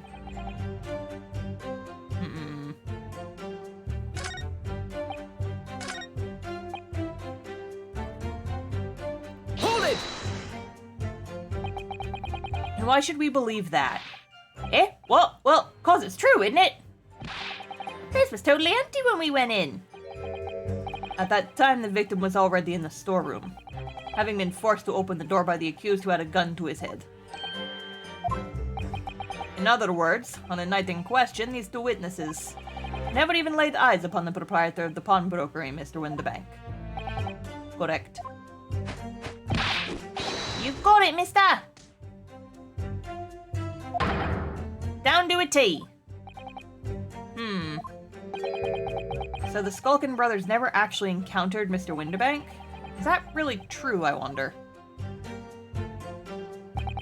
That's it? That's the full extent of their testimony? What is it, Bruno? You look very fierce. I could pour you some herbal tea if you're tired. Oh, thank you, but I'm fine. Being such a logical thinker, you'll probably laugh. But I feel as though these brothers are still hiding something. Something important. There's nothing more than a feeling, though. I have no proof to support it. Well, feelings can be very logical at times. Sorry? People's expressions, the movement of their eyes, the words they choose. You can take all that in and your brain will quietly analyze it to come up with a feeling like you describe. You concluded that there's something suspicious about the testimony without knowing why, that's all. I think you should trust your instincts. Iris, thank you. Sometimes I think she's 10 years old, I must be 5.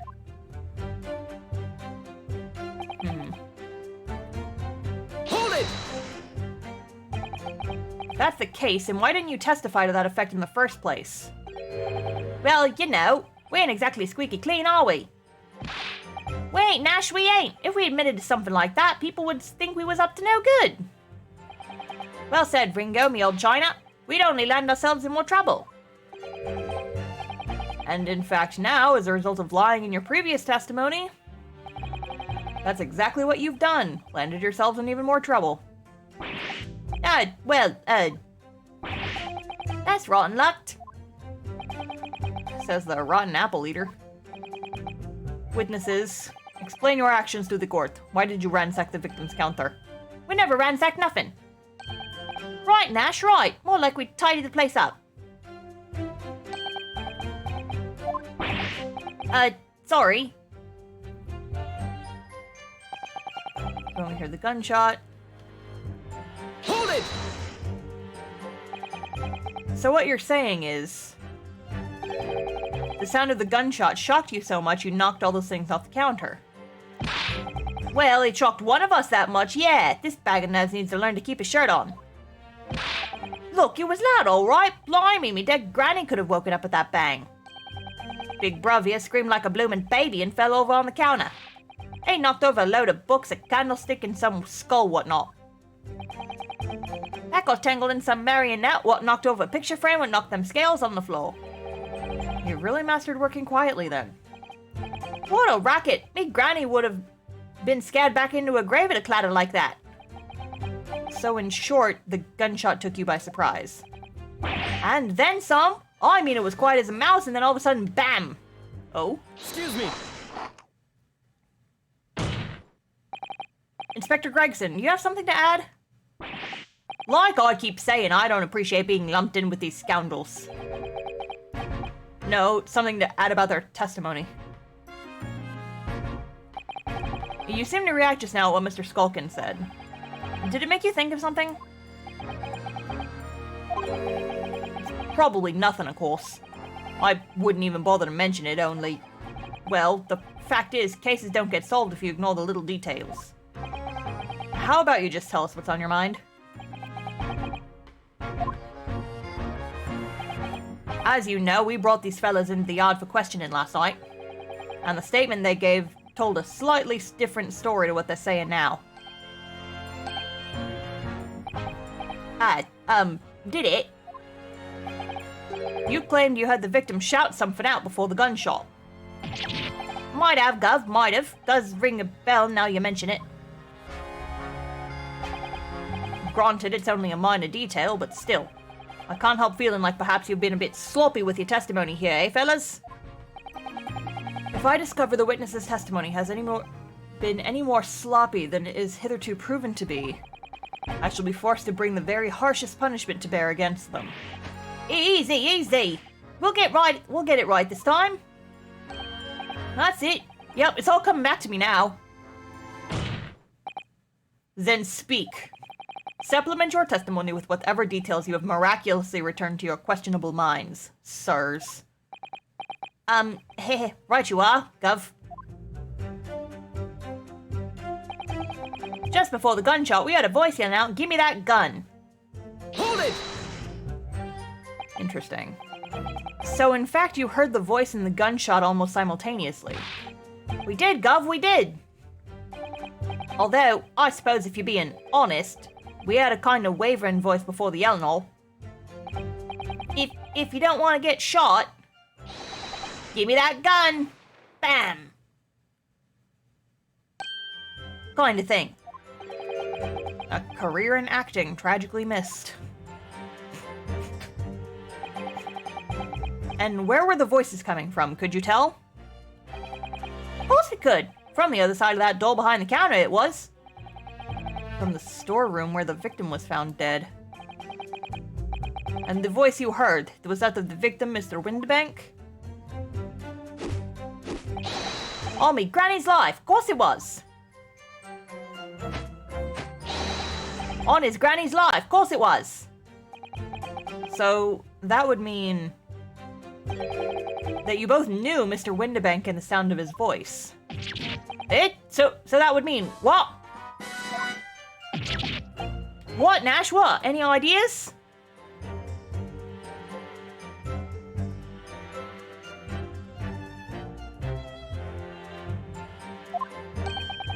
Yes, Counsel, indeed it would. Nah, we didn't know the geezer. How am I supposed to deny it when that bloke in the fancy club was giving us the evil eye? If you value your lives, you will ensure your testimony is accurate and true. On me granny's life it is. On his granny's life it must be. It's a good job his granny's dead. To summarize then, immediately after hearing the voice of the victim, you then hear the gunshot, causing you to stumble and upset the items on the counter, scattering them over the shop floor. You make it sound like we're clumsy. Don't forget we tied it up after like good little boys. Anyway, the way I see it. Look, what owned the place was holding the gun, so he should have just fired instead of yelling at the girl. Hold it! You're saying that Mr. Windebank had a gun in his hands? Oh yeah, bet that was a sight, eh? The two of them waving guns at each other. Must have got pretty heated. I mean, just before he shouted out, we heard the old geezer say, "If you don't want to get shot." Didn't really sound like he meant it, mind. More of an empty threat, you could say. Mr. Windebank was known to keep a revolver on his shop counter at all times. People say that to protect the articles in his keeping, he'd readily put the bullet in someone's head if required. That someone being himself, of course. Good grief, extraordinary devotion indeed, if alarmingly misguided. Well, he certainly sounded like he was ready to pull the trigger the other night. Only, the person he was gonna shoot beat him to it. Cooked his goose proper. Bet he wished he'd squeeze the trigger instead of wasting time shouting, "Give me that gun." And it was directly after you heard after those words that you heard the gunshot? It was more or less at the same time, Gov. Give me that gun! Bam! Kind of thing. Yes, a career in acting, very tragically missed. Then we heard the sound of someone hitting the deck. Before everything went dead quiet. After that, we done a slapdash job tidying the place up.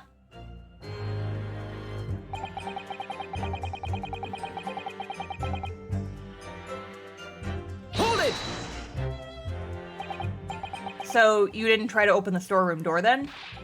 Not on your life. It went deathly quiet after that, it did. With the wind right up me. But anyway, the door was locked, wasn't it? No way that thing was opening. Yes, of course. It was locked from the inside, or so we've been led to believe. It was, Gov, it was, from the inside. Right, so we had no way of knowing what was going on in there, did we? Unless there was some other way to get a view of the inside of the storeroom. Like through the keyhole or a spy hole, perhaps? Don't ring no bells, no light, no lights. We had to cut and run before we noticed anything like that. We're still cutting our teeth in this game, see? But one day, we'll really cut the mustard. Please cut it out. But as we know, behind that door was the victim's lifeless body with the accused not 2 feet away. Yes, unfortunately. Gina was in there unconscious with the gun in her hand. To confirm, it would be correct to say that neither of you set foot inside the storeroom? That's right, God, that's right. Couldn't have even if we wanted to. Hold on one second.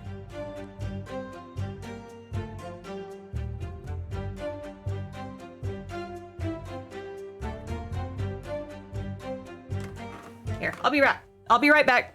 Just give me 1 second, I gotta do something real fast.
Okay, I'm back. Sorry, my sinuses have been acting up a little bit this stream. Got some stuffy nose stuff is fun. Blech.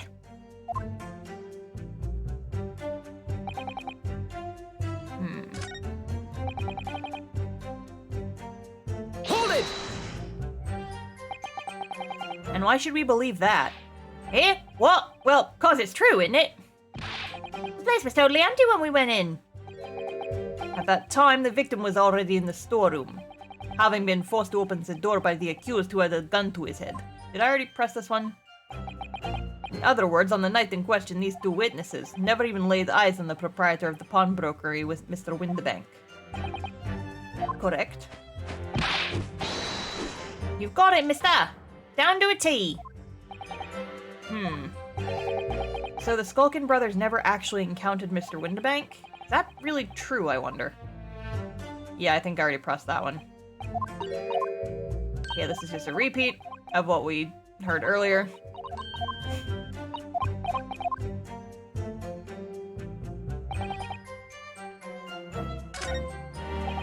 Just before the gunshot, we heard a voice call out, "Give me that gun." The only place was holding a gun, so he should... But how did you see that? How did you know he was holding a gun? Okay, but which evidence do we present?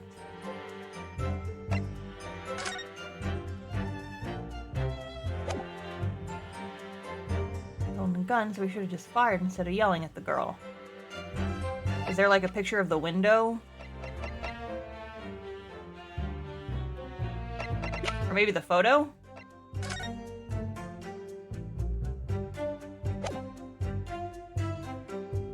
I'm gonna save. There's a couple of different pieces of evidence that could be used here.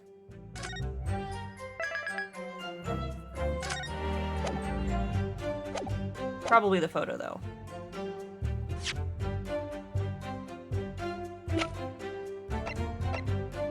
Objection! There we go, music stopped. That was the right one. Good. You're saying that on the night in question, the victim, Mr. Windibank, was wielding a gun, is that correct? That's it, Gov. You got the picture. He has, now she has, no question. And yet the photographic evidence from the time of the incident clearly shows that Mr. Windibank was not in possession of a firearm of any description. Objection! Shut the fuck up. You surprise me. Does the defense really intend to highlight evidence that compromises the position of the accused even more? Furthermore, the defense has failed to establish that the photographic print presented was taken a suitably short time prior to the victim's death. Your chronology is severely lacking, counsel. Yeah, that's right. But how did you know he had a gun? Too right, Nash, too right. The old geezer could have been about to turn the tables on the girl, eh? Hardly likely. No, I'm afraid this won't stand as conclusive evidence. Ugh. Ah, what?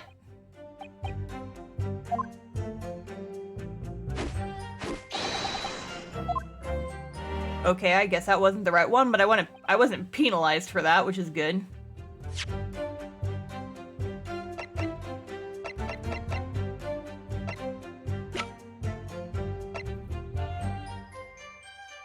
Objection! Maybe it's this one. So you're saying... Okay, we already did this. And yet, photographic evidence obtained immediately after the incident clearly shows that Mr. Windibank was not holding a firearm of any description. Hey, you what? Gordon, bet it, that ain't right. Objection! There can be no question that the victim's revolver was used in the incident. I would remind the court that Mr. Windibank's gun was found at the scene. Not only was it identified as the murder weapon, but it was found in the accused's hand.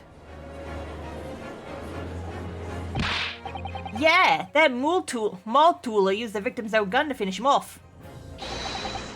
Give me that gun! Bam! Kind of thing. Hold it! Stay exactly where you are, right there. Eh? If the crime had taken place as you've so colorfully described in your testimony, it would give rise to an undeniable and significant inconsistency in the final moments you just acted out. Goodness, are you sure, counsel? You intrigue me, my learned friend, because he was shot in the back, right? Shot in the back? Yeah, single bullet wound from the back. But let's see some evidence to support your claim. Where is the proof that demonstrates this inconsistency in the witness's portrayal of the victim's final moments? Autopsy report, bitch. Take that! According to their testimony, the witnesses claim to have heard the shout of "Give me that gun," followed by the gunshot. Indeed, with the two events happening almost simultaneously, or so we've been led to believe. Yes, that's right. Now, if that testimony is true, it would mean that at the moment of death, the victim and his attacker would have been facing each other. However, in the autopsy report, it clearly states that the victim died instantly after being shot from behind. Ah. So, as I stated before, there is an undeniable inconsistency in your testimony, Mr. and Mr. Skulkin. Yeah. Get him. Get him. But, it's the God's honest truth. It is, Nash, it is. When we were shot that night, the shopkeeper had a gun in his hand. We saw it with our own bleeding eyes. Oh, did you? Did I hear you right just now? You actually saw Mr. Windibank holding a gun? Something like that might have slipped out. Ladies and gentlemen, you have all just heard the admission by these two witnesses that on the night in question they actually saw, with their own eyes, the victim wielding a gun. Which can only mean that despite their testimony to the contrary, the Skulkin brothers must have encountered the victim in person. Nash, Yeah. Order, order, order! Witnesses, explain yourself at once. Well, the thing is, we weren't supposed to, It would seem that my previous warning fell on deaf ears. I made it quite clear that false witness would be the death of you. eh, Am I to understand that you replace the untruths of your original testimony with renewed lies? ever so sorry, Governor. Truth is, see, we, Cut it out, Nash, cut it out. If you blab now, we'll know what he'll do to us. Who are they talking about? Let me make your position here perfectly clear. You will talk. There is no other option available to you. Bruv, come on, the game's up. Boy, you'll have our guts for garters. In case it hasn't quite sunk in yet, no matter how hard you try to hide it, the truth will come out. On the night in question, it is now apparent that you brothers met face to face with the victim. I demand that you testify again to explain the precise circumstances under which this meeting took place. Well, Do we have to? On pain of death. I suggest you make yourselves fully aware that this is your very last chance to tell the truth. Okay, so this is completely irrelevant to the game, but I just wanted to highlight something fun for you guys. So I've talked about how I've got so I have a window on the far end of our apartment, and that window, when the sun shines through it, it shines the light all the way through the apartment. Shines the light through my bedroom door on the opposite wall, through my office and into the living room and my brother's bathroom and all that jazz. Because of the time of year it is, the sun now shines at the perfect angle where the rainbow film over the window casts rainbows onto my dog's bed where it is in the office. And so she's just basking in rainbows right now. It's very dramatic, and I'm going to take a picture of it and post it in the Discord real fast. Because it's very cute. Oh, it shows how messy my office is, though. Just ignore that part. Cute. I'm going to post that on the Discord real fast. Because it's cute. We're taking a moment from our murder investigation to look at pictures of my dog. Anyway, I just posted it in the stream chat on my Discord. If you're not on my Discord, I'll post a link real fast. Beep. Okay, anyway, back to the case. all right, so we just got inside the gaff and heaved a sigh of relief when the geezer showed his mug. Give me that gun, he bellowed, and then he flew at us like he was possessed. I thought we'd had it. For an old geezer, the bloke was strong as an ox. He chucked me over the counter. I pulled me gun on him, and then he legged it through that door to the back room. We never had nothing to do with killing him. That's all what happened, I swear. It's not on Twitch anymore. Yeah, so I have that one. It's on YouTube. It's just saved as a draft. I haven't posted it yet. I meant to do that, and I haven't yet, but I'll do it after tonight. I do still have it. It's been saved. Don't worry about it. So you're now telling us that the moments before the victim was killed in the storeroom, you in fact encountered him in the main part of the shop. Well, yeah, sorry. Well, we'll find ourselves at an interesting juncture. This changes matters considerably. But honest, Governor, this time, Nash, we ain't got nothing more to hide. Very well. Counsel for the defense, you may proceed with your cross-examination. Yes, my lord. This is it. The moment I've been waiting for.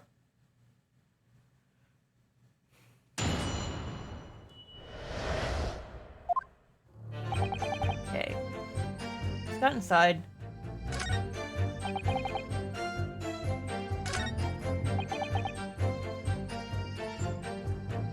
Hold it!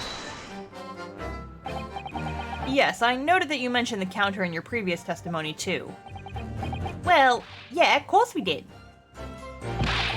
He knocked over a load of books, a candlestick, and some skull whatnot. That got tangled in some marionette, what knocked over a picture frame, what knocked over them scales on the floor. So in fact, it wasn't the sound of the gunshot that shocked you and made you knock those things off the counter? Well, Big Bravia went flying over that counter like a gunshot, I can tell ya. Then the old geezer pinned him. He did, Nash, he did. If you hadn't been there, the bloke would have flattened me like a bloomin' pancake in seconds. At the time in question, the alarm was raised at the local police station with a secret cable from the pawnbrokery. There's a button under the counter used to activate it, which was presumably pressed by the victim. That's right. When the brothers fled the scene and back onto the street, they ran straight into the arriving police, didn't they? Poor Mr. Windibank. He did everything he could to protect his shop. Hold it! Were you intending to shoot Mr. Windibank? Nah, never. I was just, looking out for me bruv, weren't I? He was being flattened, don't forget. By a man whose shop was being burgled, yes. And then the man fled into the storeroom when you pointed your gun at him, is that it? Yeah, that's it. He shoved me away, then ran through that door and shot himself in. There's something about that last remark. Something that doesn't quite ring true. Yeah, where was Gina during all of this? I wonder why Mr. Windibank ran away into the storeroom. What? Well, according to what everyone's saying, Ginny was in there waiting for him with a gun. Ah, yes, that's right. Gina allegedly used Mr. Windibank's gun to threaten him and force the storeroom door open. In which case, how did the gun end up in Mr. Windibank's hands again? I have no idea, but that is strange, isn't it? This little inconsistency could be significant. I should make a mental note of it. Look, the point is, me and me bruv here. That's right, Nash, that's right, me and me bruv here. We never had nothing to do with killing him. That's all what happened, I swear. Okay, let's go back to the beginning and press a few more things. Hold it! When you say geezer, I presume you mean the victim and proprietor of the shop, Mr. Windibank? Who else? Sorry, I mean, that's right. We was keeping a close eye on the entrance of the gaff, obviously. But we never thought no one was going to come out the back room like that. Back room being the pawnbrokery storeroom? Yeah, that must be where he popped up from. Only place he could have been. So it would seem the victim was already in the storeroom when these brothers entered the premises. Which means Ginny must have been in there at that point as well. But that doesn't make sense, does it? If Gina had threatened Mr. Windibank into the storeroom with her at gunpoint, then why would he have emerged from the same room all alone when the brothers arrived? Oh, I don't know. Did you see the accused at that time? What, that Mortula? Couldn't tell ya. No way, Cobbo, we had bigger fish to fry then. I mean, the old geezer just lost it. Hold it! You mentioned that Mr. Windibank shouted those words in your previous testimony, too. However, you claim that you heard him yelling them on the other side of the storeroom door. Oh, did we? But the truth is, he was shouting those words at you, wasn't he? Well, yeah. Was the victim Mr. Windibank wielding a gun at the time? Was he ever? Blimey, a great ugly old barrel he had, pointed straight at me frontispiece. So what you're saying is, you definitely saw Mr. Windibank with the gun at that time, is that right? Which means Gina wouldn't have had it. It is, Gov, it is, spot on. Then all of a sudden he came at us, he did. I bet Windibank. Okay, so Gina threatened him with the gun and said, take me back into the center, or like, take me back into the storeroom. He goes back into the storeroom. He attacks her, knocks her unconscious, gets his gun back from her. He goes back outside, sees these two shenaniganeries, attacks them, and then when they also have a gun, he runs back into the storeroom. A third party was hiding in the storeroom. They shot him from behind, and then they put the gun in Gina's hands and left. Presumably. Possibly. That's the running theory. It was bedlam. I didn't know what was going who for who. You were clearly all going for each other. Like Nash said, we thought we'd had it. I mean...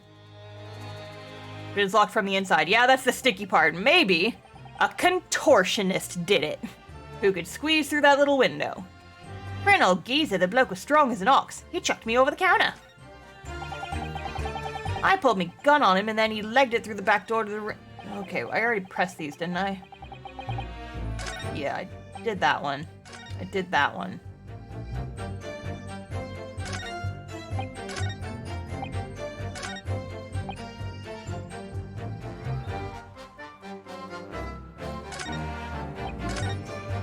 Go ahead and press the last one and then see if we can't find anything else. Hold it! You say you had nothing to do with it. Nothing at all. Nothing, Gov, nothing. The old geezer went and shot himself in the back room, didn't he? Locked it was from the inside. We know it was because we tried to open it. But it's a decent door, that one. Good and strong, wouldn't budge an inch. So in the end, the situation remains unchanged. Inside the storeroom with the pawnbroker, there was only one other person. The sole person who could possibly have shot the victim, the accused, Miss Gina Lestrade. Yeah. It would indeed appear so. What say you to that, counsel? I don't know. Was there anyone else apart from Gina who could possibly have shot Mr. Windibank? There could have been. I mean, okay, so there was like that big window in the shop door, right? There was like a window in it. I feel like you could have stuck your hand through and locked it from the outside and then just like tossed the keys back in, but we didn't see anything about the keys, so I don't know.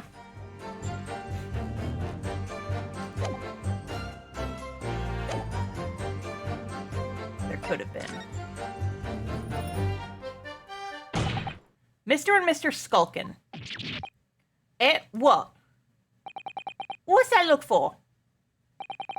From the moment you admitted that you'd encountered the victim face to face that night, the course of this trial changed completely. It did? What is your point, my learned friend? The question we must answer is who could have shot Mr. Windibank? And it is the belief of the defense that the defendant is not the only possible answer at all.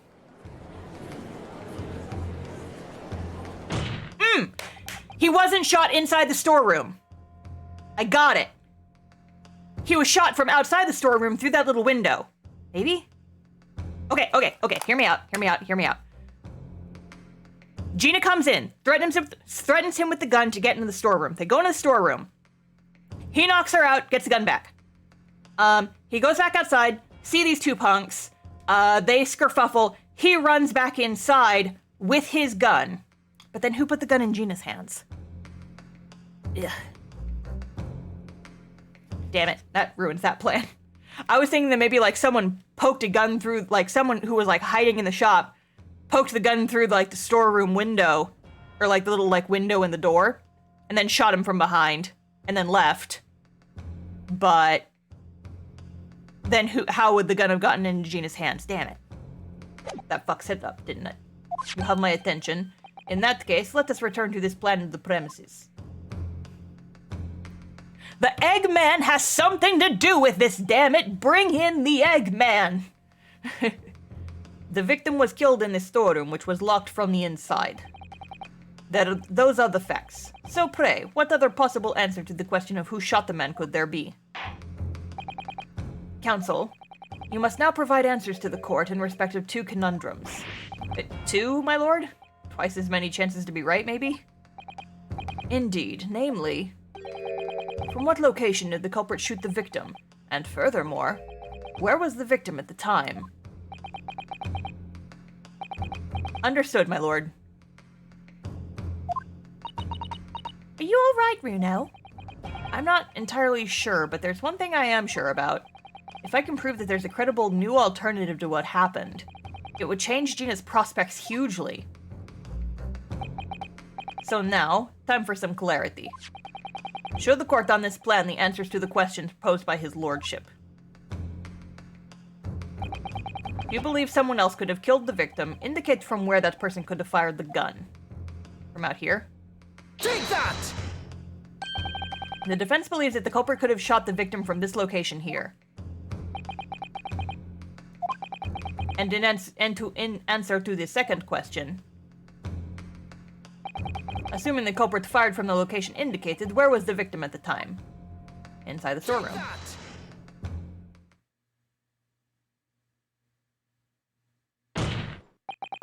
The culprit shot the victim from outside the storeroom. Continue. Mr. Windibank died instantly from a bullet wound in his back. And there was a blood stain on the floor, so we know he was shot while he was in there.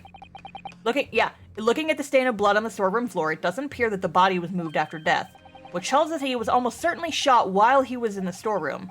However, the crucial point is, where was the shooter when the fatal bullet was fired?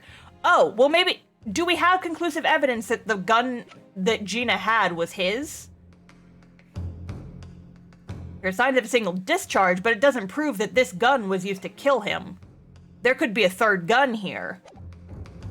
The crucial point is, where was the shooter when the fatal bullet was fired? So you are at... Okay, yeah, so that fixes it.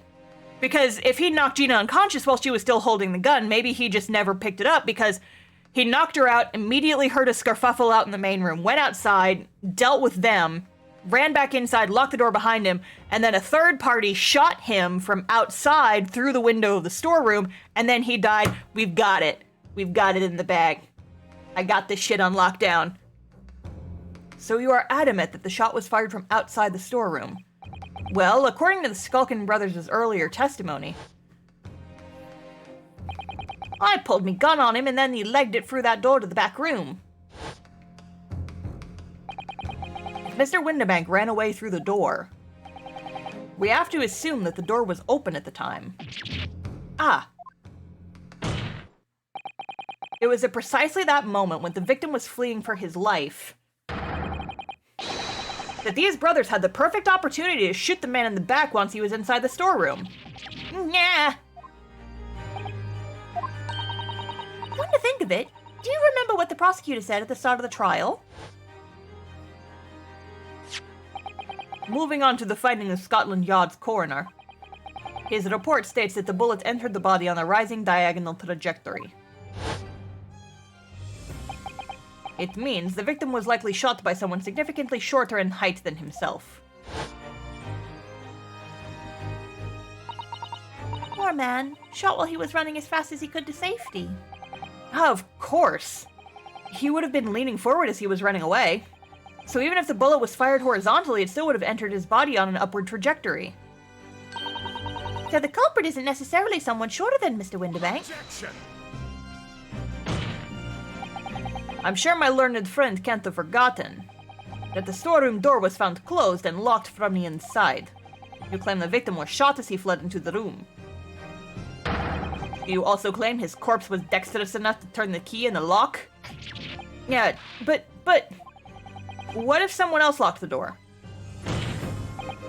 Yes, there's someone else who could have locked the storeroom door. Is that so? Very well then, counsel, present your hypothesis to the court.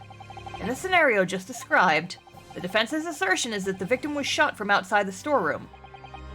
In which case, who shut and locked the storeroom door from the inside? I mean, the only other person in there was Gina. Maybe she did it to protect herself and got knocked out at some other point? Where is she? Oh, she's over here. Take that!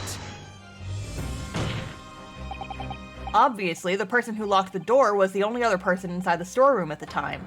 The defendant, Miss Gina Lestrade. That's absurd! You're suggesting that the accused deliberately engineered the sealed room? For what possible reason? Such actions would only serve to tighten the noose around her neck. I'm inclined to agree, I must say. Well, counsel? Did it to protect herself from people with guns on the other side of the door? Yes, that's a tricky one, that, isn't it? Half-baked notions have no place in my courtroom, counsel. Remember that, please. But of course Ginny would have locked the door. It almost goes without saying, doesn't it? It does? Well, if I was Ginny in that situation, I know I would have locked the door as quickly as I could. I mean, those two burglars had just fired a gun in her direction, hadn't they? Oh, yes, obviously. Before the two brothers arrived, Miss Lestrade and Mr. Windibank were in the storeroom together. Now, I don't know when Tom between them at the time, but at some point, Mr. Windibank must have heard the intruders breaking into his shop and left the storeroom. Intruders, eh? That's us, bruv. If your theory is correct, that would leave the accused alone in the storeroom. Yes, it would. Then, probably only moments later, the victim fled back into the storeroom door, hoping to escape danger.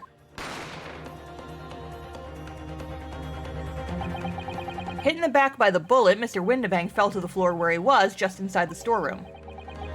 And what we have to ask ourselves now is, what would the defendant have done in that moment? I see where you're going with this. Outside the storeroom was a terrifying killer who had just murdered Mr. Windibank. As soon as that thought struck Miss Lestrade, she slammed the door shut and locked it, in order to save her own life. Hold it! But we ain't the ones who done it. We ain't, Gov, we ain't. You gotta believe us. I mean, come on, we never shoot no one. You shot Sholmes! That's blatantly untrue. I know for a fact that you would. Because before my own eyes, you shot Mr. Herlock Sholmes. Yeah, shut your mouths. There's only one logical conclusion here. Mr. and Mr. Skulkin, you brothers had every opportunity to have been the true perpetrators of Mr. Windibank's murder. Yeah.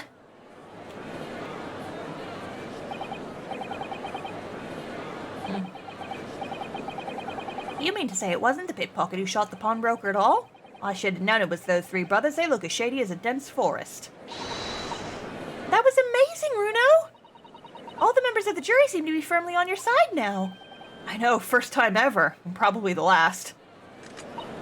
Well, I think you've done it. Surely they'll have to give a verdict of not... Oh, what does he have now? What's in your brain? What are you gonna do? An admirable effort, my learned friend. What's this now? He's laughing? You find the situation amusing, Lord Van Zeeks. I myself find the defense's argument most persuasive. I dare say. Such chicanery is the bread and butter on the street performers in your provincial eastern nation. Oi! But such blatantly malicious conjuring tricks amount to nothing more than inexcusable pettifoggery here. What? The hypothesis you put forward so ostensibly credibly cannot and will not stand. Because, you see, it contains a fatal flaw. A fatal flaw? Do you mean to tell me that you're unaware of your logic's failing? I say, Lord Van Zeeks, might be an idea to explain this bully conjuring trick or whatever it is to the troops on the ground, The fatal flaw in my learned friend's argument is really very simple to understand. Yeet! Assuming you're not too dim-witted to count bullets. By George, count bullets! Oh dear. He noticed then. Huh? What's everyone talking about? Counsel. Yes, sir? Tell the court. How many bullets were found at the scene of the crime? Two. 2 bullets. Correct. The first, that which hit the victim in the back, ending his life. And the second, which was struck the detective, Mr. Herlock Sholmes, on his arrival at the scene. Indeed. The defense presented a picture showing the damage caused by the second bullet earlier in the proceedings. Yeah. There was a third gun that we need to find. But then when did McFucker's gun go off? When did Windibank's gun get shot? The bullet which injured Mr. Sholmes appears to have passed through his body to strike the calendar. Your lordship's understanding is correct. Furthermore, we know there are 2 firearms involved in the incident. The revolver belonging to the victim, Mr. Windibank, and the Skulkin brothers' revolver. The evidence shows that a single bullet was fired from each gun. Yes, indeed it does. A single bullet from each. Now then, my learned friend. You yourself told the court only moments ago that But these two brothers shot at Mr. Herlock Sholmes right before your eyes. Yes, I did. Oh my goodness, I think you'll find That if a single bullet was fired from the brother's gun hit Mr. Sholmes, it means... Winterbank not shot by same gun. Stop. Only one bullet. Stop. Exactly. Yes, this Nipponi street performer presented an ostensibly credible argument. However, it was never anything more than a diversion-heavy trick with no hope of standing up to scrutiny. God.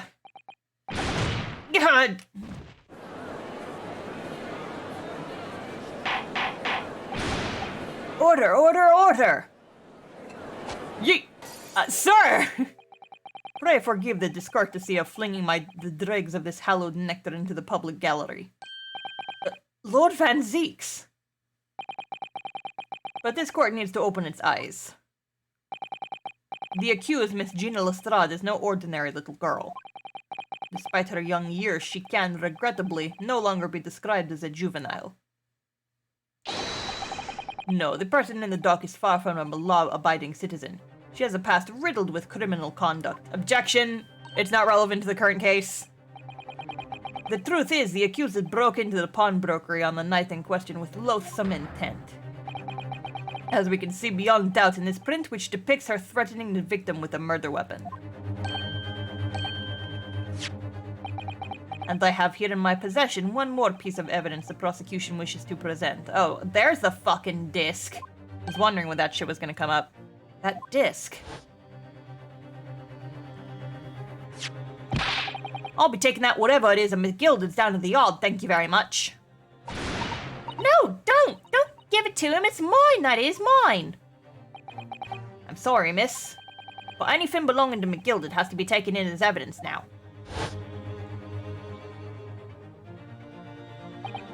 Yes, that music box disc. McGilded's music box disc.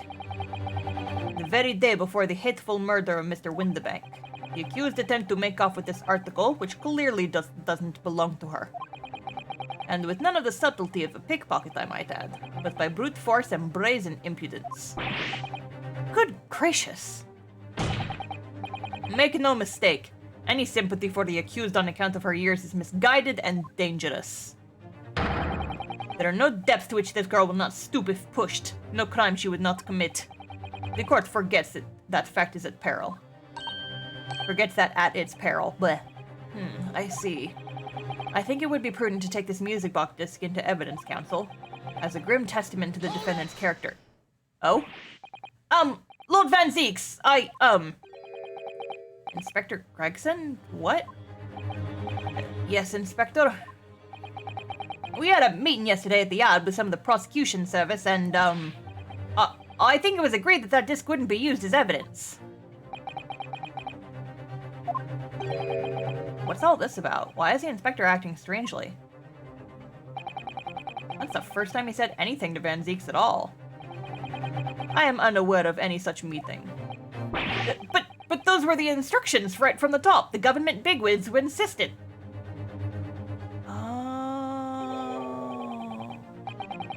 What if it's not a music box disc? What if it's like... Hang on. No, we don't have it yet, so we can't look at it, but... It's got the little bumps on it. This is wild. This is probably not it, but what if it's like Braille or something? And that's also evidence in another case that relates to like the newspaper about government secrets being leaked to foreign agencies, something like that? I don't know, there's something in it. Inspector, I am the prosecutor, and I alone determine how to present my case. Your warning is noted, thank you. The prosecution wishes to proceed with submitting this disc as evidence, my lord. Indeed. Bailiff? Okay, let me look at it.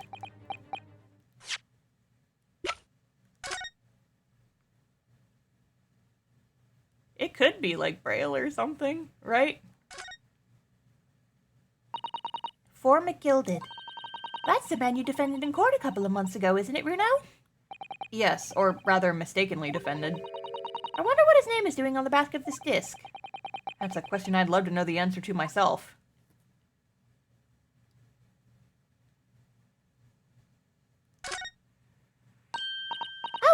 know, look. Oh yeah, do the blood identifier thing. This is blood.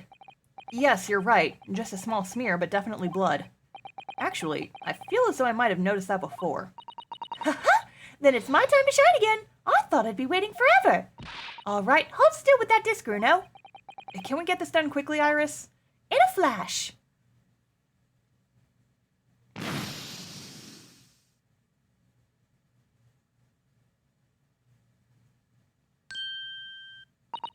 Oh, a lovely bright shade again. Wait, that color. What is it?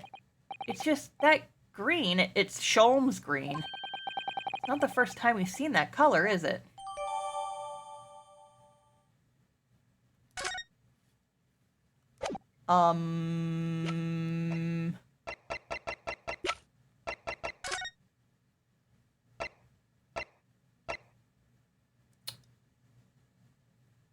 Wait. 'Cause how long has that blood been there?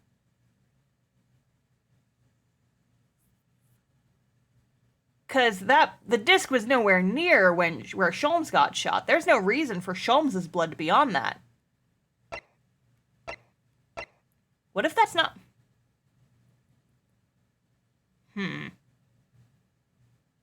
Is that maybe not Sholmes'... Did somebody else get... No, that doesn't make any sense. I have questions. The blood got there when Gina and Egg were fighting over it, was it? It was there when Gina tried to take it from Mr. Egg, so it would have been there. The prosecution has established the accused's motive, opportunity, and baseness of character. There is nothing more to add.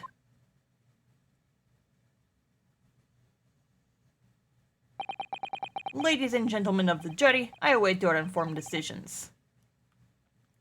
And rest my case.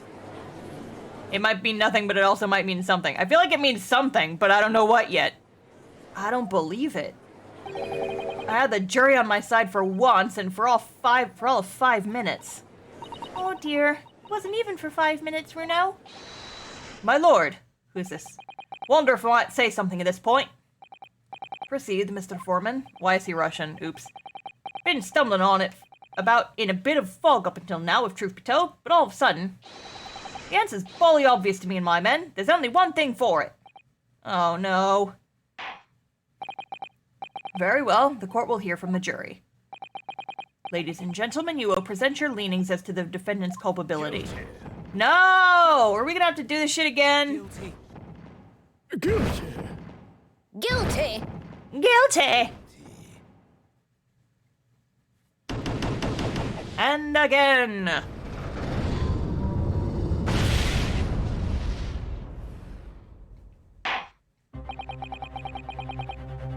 We have a consensus among the jury, it seems. When you have eliminated the impossible, whatever remains must be the truth. Isn't that a Sherlock Holmes quote? Sir, that's plagiarism. That's my line. I wrote that for Hurley. Yeah. How dare he use it against us? Don't worry, Iris. I don't think we're finished yet. There's still more to this case than we realize. There must be, because there's one thing I'm absolutely certain of. Gina didn't shoot Mr. Windibank. That's beyond any doubt. Very well. We will proceed with the second summation examination of the day. Mr. Foreman, are you and the other jurors ready? Garudeb Squadron is primed and ready for action, sir. Very good. So, ladies and gentlemen of the jury, you will each explain on what grounds you have now determined the defendant to be guilty. Alright, let's go again.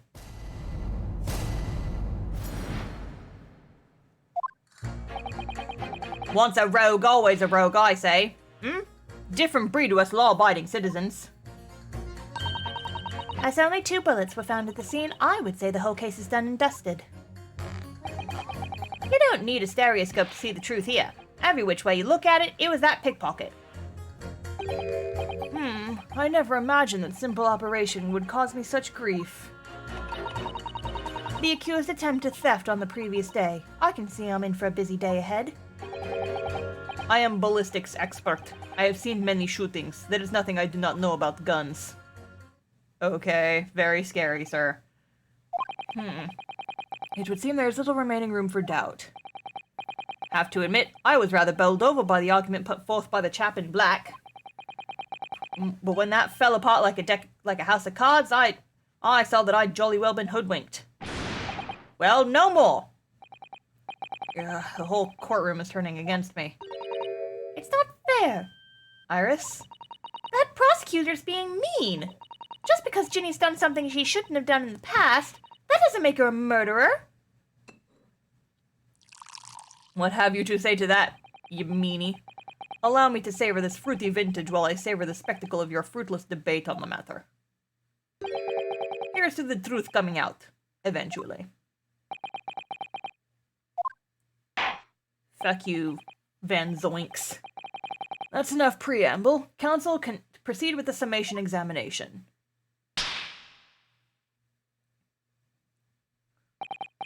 Yes, my lord. Let's fucking go.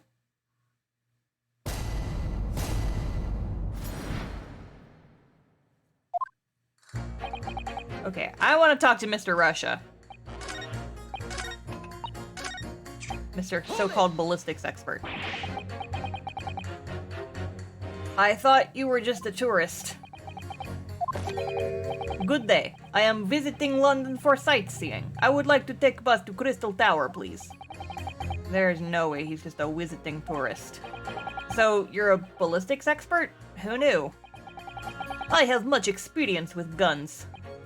Ah. I have lived through many, how do you say, extreme, violent death of, no, blood of, Ah, extreme violent bloodbaths, perhaps?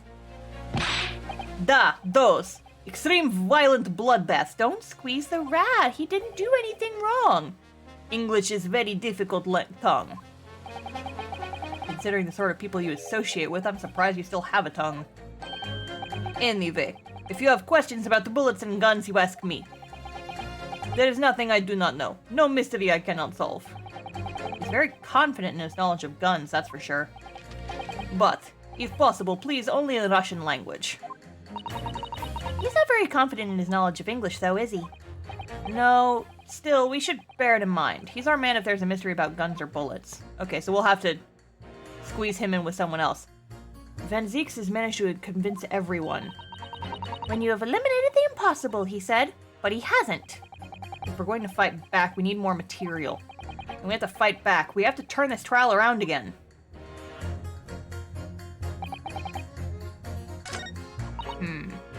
Hold it! It's the number of bullets that has you convinced. Only 2 bullets were fired, and the 2 guns that fired on have been examined by the police. When that parlor maid asks me how many are invited for dinner, I always tell her to count the table settings. Well, that's logical, I suppose. Although, Yes. sometimes after dining, crockery does go missing. 1 or 2 guests rather like the fine china. Does your employer dine with thieves? So I suppose, if there was another bullet somewhere of which we were unaware... Is the bullet still inside of Sholmes? And then that bullet in the wall is a completely different one.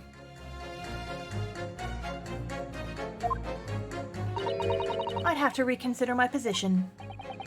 A 3rd bullet somewhere on the scene. Could that be possible? I can't prove it, but it is possible. I gotta talk to the doctor. Fortunately, only 2 bullets were discovered by police during their investigation. I gotta go talk to the doctor. I'm gonna fast forward a little bit. I gotta talk to the doctor.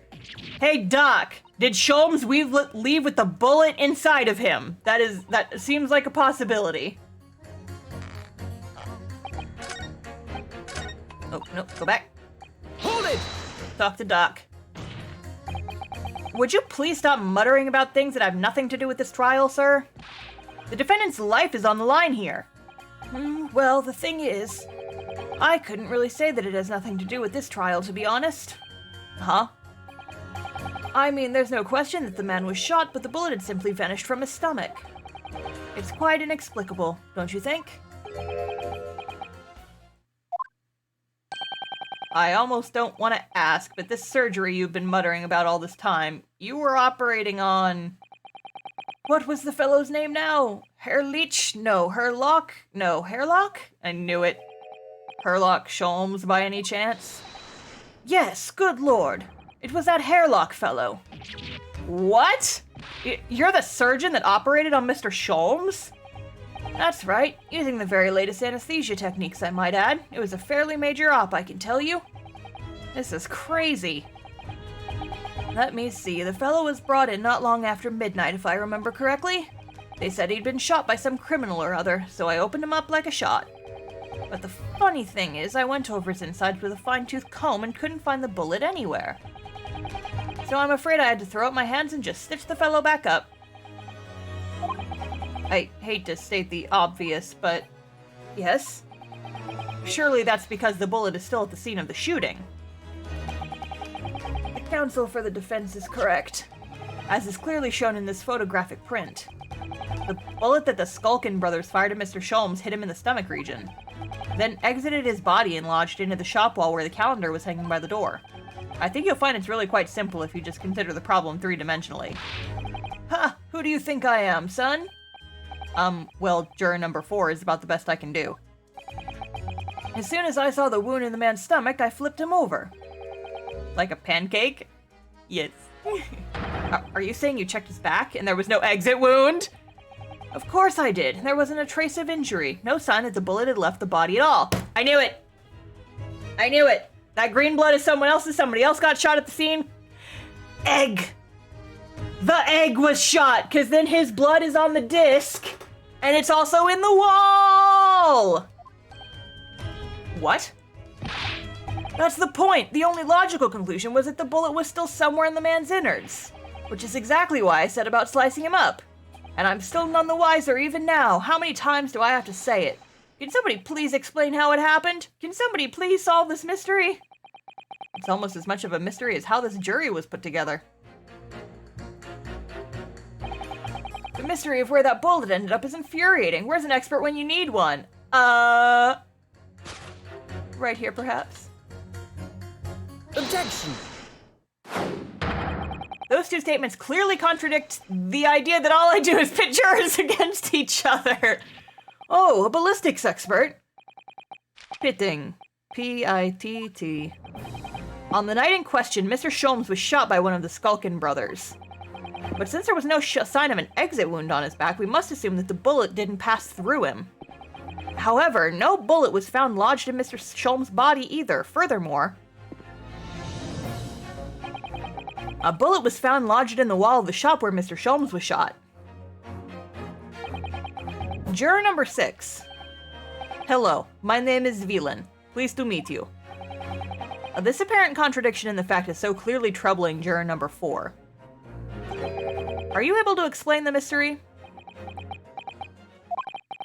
I have seen very similar situation in Motherland. It was night. There was blizzard. I was running away along mountain road in freezing cold. Golly. The snow was piling high on both sides of road. It was very narrow and dangerous. My pursuers had hunting rifles. They were on dog sleds. Mental note. Don't ask too many questions. I was shot from behind and I fell down in snow. And the situation was very similar to what I heard today from doctor. They could not find bullet in my body.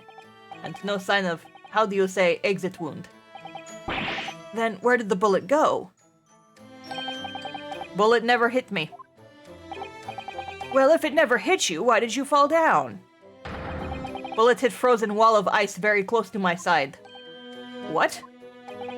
One small piece, very sharp, broke away from lump of ice and pierced my body. It made deep wound that looks just like bullet wound. Good gracious. Of course, piece of ice quickly melted inside me. And that is solution to mystery of disappearing bullet.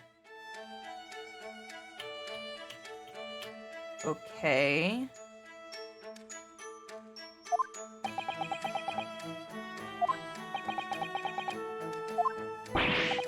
But that doesn't answer the question at all. The shooting happened in a pawnbroker's shop. Not some snowy mountain road in another country. Just an idea, but we might not be looking at exactly the same scenario here. Bruno, where exactly was Hurley shot again? Well, according to the report, in his stomach. Sort of around this area, I think. Well, that's precisely where he always wears a little pouch on his belt. A pouch? Actually, I might have noticed something like that. Yes, a pouch. It's where he keeps his 3 glass vials of very dangerous chemicals that he uses in his investigations. What? Really? Doctor, where's the pouch Mr. Sholmes was wearing? Well, the fellow had nothing like that on his person when he arrived at the hospital, as far as I remember. If I may, Lord Van Zeeks? Whilst I realize it is forbidden for the prosecution to interject during a summation examination, I should inform the defense that I have the pouch in question in the antechamber outside the courtroom. Sorry? As I understand it, when the police arrived on the scene and found Mr. Sholmes injured, they removed the pouch in order to assess the wound. Ah, thank goodness. I thought I was getting forgetful for a moment. Since then, it has been in my safekeeping along with all other evidence relating to the case. Yeah, nice of you to hide that. I can personally vouch for the fact that it has not been touched since the incident occurred. Very well. While extremely unconventional during a summation examination, I must demand the prosecution presents an item in question with all speed. Bring forth Mr. Herlock Sholmes' pouch.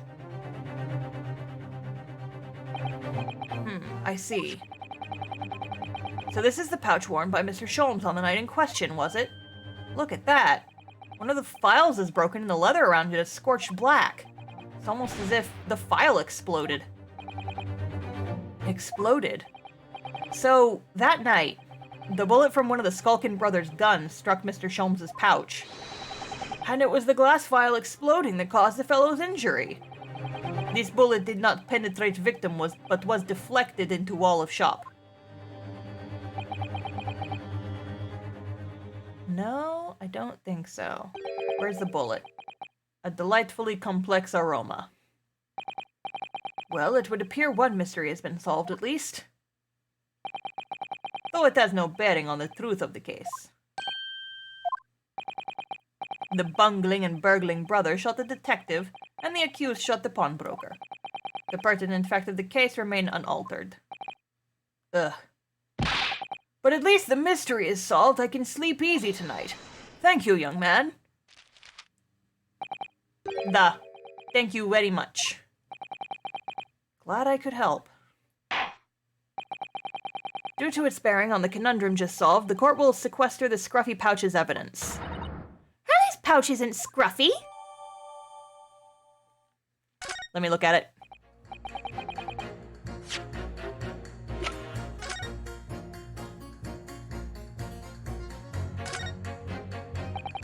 Oh, look, there's a hole here at the back. It doesn't look much like a bullet hole, but clearly something's ripped through the leather with great force. Something must have pierced it somehow to have left this hole behind. Yes, it looks that way. Mr. Sholmes and his pouch both took a beating, didn't they? Like a weird little hole.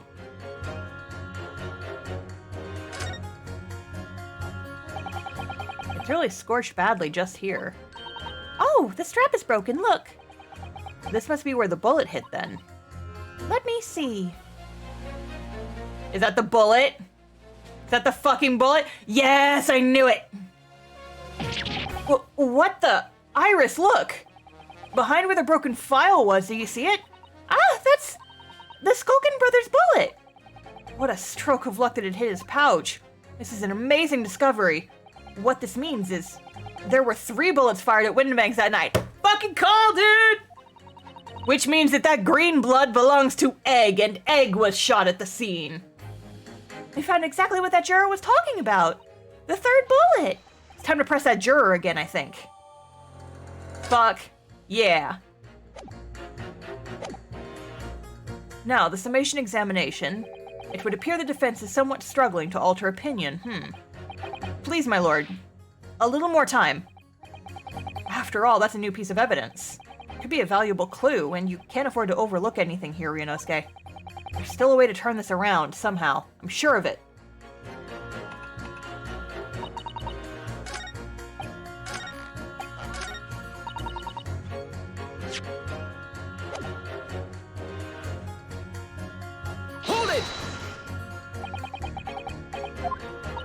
Okay, we already went through this. She's gonna ask me if there was a third bullet. And I'm gonna say, yes, there was in fact a third bullet. We just found it.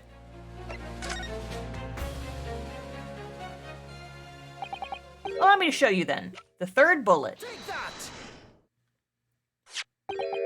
Here it is. We discovered it just now. Yes, on the night in question in Windibank's pawnbrokery, another bullet was fired. What is this new trickery or Nipponese conjurer? Where did you find that bullet? It was lodged inside Mr. Sholmes's pouch. What? You didn't even look in there, bud? This pouch was removed from around Mr. Sholmes's waist before he was taken to the hospital. And since then, it has been touched by no one. Do you mean to say, the shot fired by the Skulkin brothers that night? Yes, as your lordship has surmised, it hit this pouch. But that makes no sense whatsoever. We already know the whereabouts of the bullet fired at Mr. Sholmes. It's clearly visible in this photographic print. Ah! 2 guns from the scene have already been submitted into the court record as evidence. Yes, that of Mr. Windibank and that belonging to the Skulkin brothers. An examination of both guns revealed that only a single bullet had been fired from each. Ah. But that must mean... That's right. We now know that on the night in question, 3 bullets were fired. However, only 2 bullets were fired from the gun recovered on the crime scene. And until that incontrovertible inconsistency is somehow explained, we cannot and must not pass judgment. Yeah, get wrecked. Order! While the summation examination remains incomplete, the court has been presented with new facts.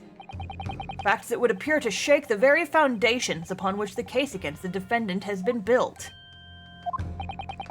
As is my prerogative in this situation, I hereby temporarily suspend the summation examination. By Jupiter! What? Bailiff, bring the witnesses back to the stand at once.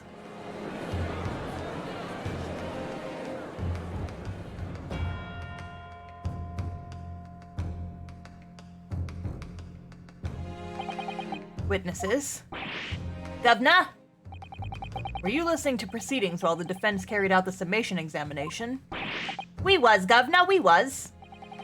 Perhaps we can dispense with the tedious preamble. Simply answer this one question. A third bullet has been identified at the scene of the crime. What do you make of that? Make of it, Gov? I don't make nothing of it if I can't help it.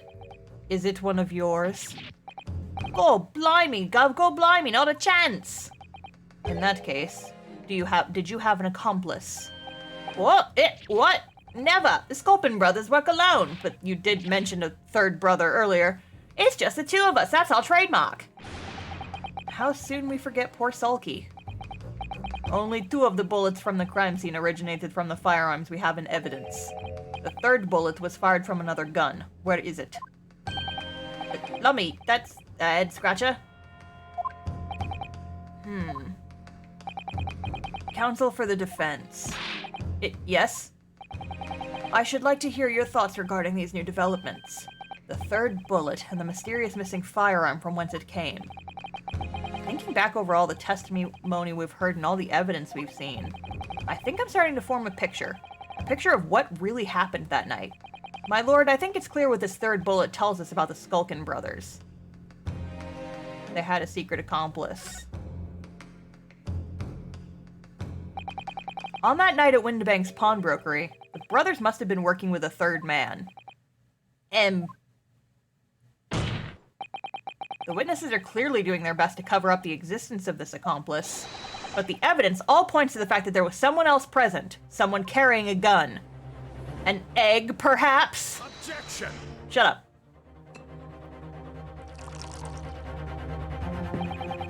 And the accomplice, you say? Pigswill. These protracted proceedings have already forced us to endure 2 summation examinations. Yet in all that time there has not been a murmur of a third man. If this apparently wraith-like being exists. The court must be shown hard evidence. Without it, this fantasy will be crushed. The blood! The blood, sir! The blood! The prosecution demands answers on 2 counts. Firstly, proof, evidence that this accomplice was ever at the scene of the crime. And secondly, the identity of this spurious character. Egg, egg, egg, egg, egg. The Skulkins are lying, I know that. But how can I ascertain the identity of the person they're hiding? Well, counsel? Hang on, let me look at that disc again. Is it gonna remind me when the blood got there? So this is blood, probably from somebody's fingertip. Well deduced, but not just somebody's fingertip. Mr. Benedict's fingertip. The man dressed in all white? Yes, it happened that afternoon in Windibanks. Gina tried to snatch this disc out of the man's hands, and the sharp little bumps cut his thumb. So the lesson is, if someone tries to grab a music box disc from you, let go quickly. The lesson is, don't snatch things, Shirley. Yup. Egg was there. Egg got shot. Egg left his dirty little blood all over the crime scene. I'm supposed to prove the existence of this accomplice and reveal the person's identity, even. In response to the prosecution's demand, my lord, the defense is ready to present answers. The defense is ready. I believe I can provide all the answers the prosecution demands. So, my Nipponese friend, despite the swimming eyes, you seem to think you have something to say. This promises to be interesting. I have to push forward now. There's no other option. I need to use every single piece of evidence available to me if it will make a difference. In that case, counsel, I would ask you to present the evidence without delay. On the night in question and the moments leading up to the death of the victim, what proof have you that there was a third intruder present at the scene? Take that! The evidence is right here, in this portfolio. By Jove, that portfolio again, is it? Do you expect the court to rifle through your papers itself? Be more specific. You claim one of these blood samples proves the evidence of this third intruder. Well, which one is it? Take that! What am I looking at here? There appears to be some green paint or such like around the bullet hole in the middle of the calendar. That's a bloodstain, my lord. A bloodstain. Green blood? Curious, even for you. Is the court to understand that the intruder was some unhuman creature? It's something developed by Mr. Herlock Sholmes. By the great detective! New invention, stop. Not yet appeared in stories, stop. It's this, you see. It doesn't have a name yet, though. This fogger sprays a chemical that reacts with the different elements in people's blood to change its color. Different elements of people's blood? Yes, everyone's blood is slightly different, you see, because it's made up of different elements. So by seeing what color it changes to, you can tell in a flash whose blood it is. Oh, that brings a whole extra dimension to looking at blood. Talk of blood in the courtroom. Stop. Very exciting. Stop. As an example, this one shows the blood of the victim, Mr. Windibank. Ah, a striking blue. Yes, so you see, the green color of this bloodstain on the calendar shows that somebody else was shot in the main part of the shop. Now hold fire there, young man! Could be from some unrelated incident, couldn't it? No, it's not unrelated. The date showing on the calendar is the date on which Mr. Windibank was killed. By golly! Therefore, we can assume that whoever was shot on the same day. Then whose blood is it? Well, the Skulkin brothers in the stand don't appear to be suffering from any gunshot injuries. Which means it must be the blood of somebody else. The third intruder, in fact. Objection! Whose identity the court is still waiting to hear? You can't delay this any longer, my learned friend. Who is this alleged third intruder? Egg. Take that! The man's name is Eggert Benedict. Eggert Benedict? Who on earth are you talking about, counsel? He paid a visit to Windibank's pawnbrokery on the afternoon before the incident took place, when the accused attempted to deceive the pawnbroker into releasing this article into her possession. That's right. The man identified by the defense, Mr. Eggert Benedict, then attempted to take the article from the defendant by force.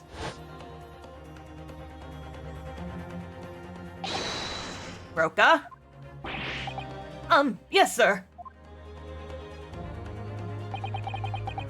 I believe this filthy pocket thief has just redeemed an article from you, no?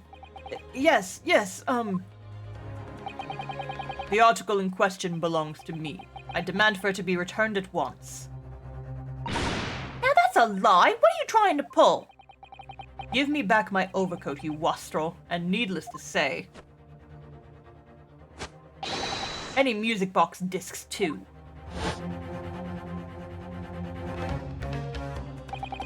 Inspector Gregson was there at the time and can attest to what happened. In the end, it was the inspector himself who took the disc. Can you corroborate this account, Inspector? Yes, my lord. That's more or less what happened. And in the interest of being thorough, I asked Windibank for a print showing the fellow. Taken from one of his red-handed recorder gubbinses. Yes, that's him talking to Mr. Windibank that morning. And you claim this man is the brother's accomplice. Well, Mr. and Mr. Skulkin? Never seen the geezer before in me life. On me life, Gov, on me life, never seen him. Well, somewhat unsurprisingly, it appears our witnesses disagree with the assertion. I'm sure your lordship recalls my learned Nibonese friend's actual assertion, which was that he could prove the identity of the alleged accomplice.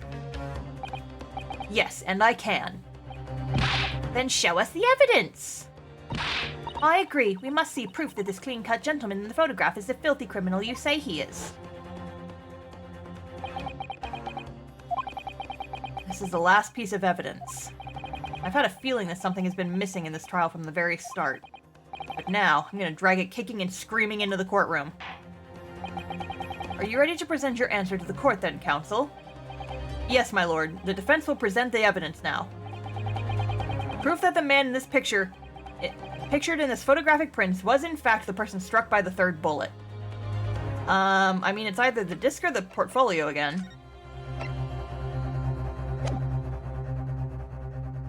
Take that! Say the portfolio again. That proof is right here in this portfolio. Good gracious, counsel, does that portfolio contain the answers to every question posed? I see you share my interest in clary-colored liquids, my Nipponese friend, but... Enough. The court demands to see further evidence. Which blood sample proves the man you identified was the one shot by the third bullet at the scene of the crime? This one. Take that! As I mentioned before, on the afternoon of the day in question, the defendant attempted, deceitfully, admittedly, to reclaim this disc from Windibanks. Which is when the aforementioned Eggert Benedict appeared on the scene, I believe. This man then attempted to purloin the article from the defendant's possession, no? That's correct, my lord. I myself was present at the time. I was following this that a minor incident occurred.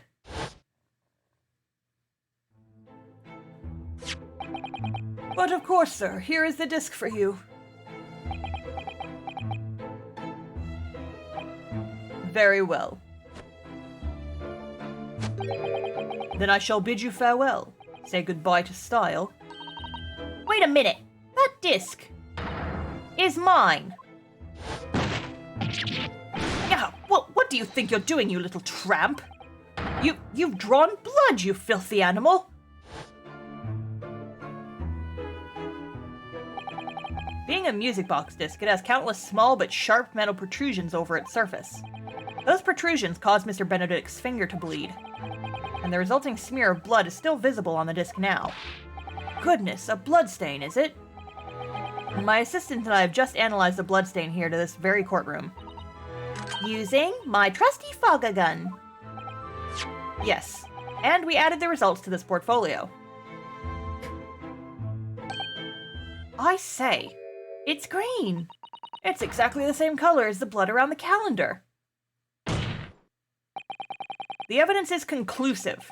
The man calling himself Mr. Eggert Benedict, who was in Windibanks earlier in the day, is the accomplice who was present at the scene of the crime that same night. Get him. So there was someone else there. Look at those two brothers now, they're sweating buckets. Oi, who are you talking about? It's boiling in here. My lord, it is the opinion of the defense that Mr. Eggert Benedict should be summoned to the courtroom to testify. It would certainly seem that we can ill afford to ignore this gentleman's apparent presence. Objection! This has gone on long enough now. This flagrant ignorance of the mechanics of law. Sherlock Sholmes, you say? Yes, I've heard the name. The protagonist in a series of short stories for the vulgar classes. A god of detection or some such. And now you employ chemical substances devised by this fantastical persona in the highest court of the land? Do you expect us to take you seriously? The samples made by this plaything are not fit to be called evidence. So the bloodstain turned a shade of green. What of it? Here's to you successfully proving that no other blood in the world could turn the same color. Well... VTuber, activate! And pray, do not even think of suggesting that we should take Mr. Sholmes' word for it. Is he right? Is Mr. Sholmes' concoction a load of rubbish? I don't know. I mean, he is a great detective. What are you talking about? We can't let him get away with that. I knew it would come to this. Of course, Mr. Sholmes' invention isn't going to be recognized by any official body. But what other choice did I have? I'm just remembering what Father Christmas over there said before. About how he was temporarily suspending the summation examination. In other words, the examination isn't over yet, is it? Good grief. What did you just say, young girl? And in a summation examination, the decision as to whether or not the trial continues is in the hands of the 6 jurors, isn't it? Ooh! Get him, Iris! Get him! So the way I see it, it doesn't matter what certain other people think of Hurley's invention. At least, not for now. Yes, she's right. Young lady, you have quite the devious mind. It really just comes down to one thing. Whether these ladies and gentlemen of the jury are convinced by what you say, Runo. Is that about right, would you say? Or am I misunderstanding something? Unbelievable. Mr. Sholmes' partner is a force to be reckoned with. Iris Wilson, sharpshooter. After that shrewd precis of the situation from an entirely unexpected source, it must be acknowledged that the previous summation examination has yet to reach its conclusion. My God, how many of these guys? Get out.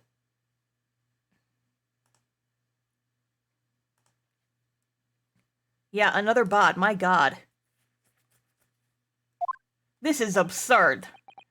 Ladies and gentlemen of the jury, the court now looks to you for your final leanings on the matter. As proud citizens of Her Majesty's Britain, I'm sure you will come to fair and just conclusions. So then, state your final decisions in turn, please. Not guilty. Not guilty. Not guilty. Guilty. Oh, whoa.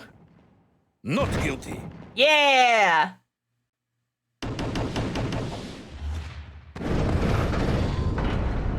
There's only one bot allowed in this stream, and it's Frankie, exactly. 2 call guilty and 4 call not guilty. Such is the outcome of the summation examination. Objection. My lord, with all due respect, what the fuck? The prosecution refuses to accept this decision. On what grounds? If these jurors are persuaded by... I thought I would be able to just do that with a straight face and continue, but no. My lord, what the fuck? If these jurors are persuaded by some half-baked concoction devised by a pretender to the real police work, Joke's on you. I'm fully baked because I am a potato. Then they are too ignorant to be trusted with the judgment of anyone's guilt. I'm sorry, Lord Van Zeeks, but the outcome of the summation examination cannot be ignored. Its trial will continue. Ugh. Yeah, get wrecked, Vamptuber. Court's on our side now. Vampire son of a bitch.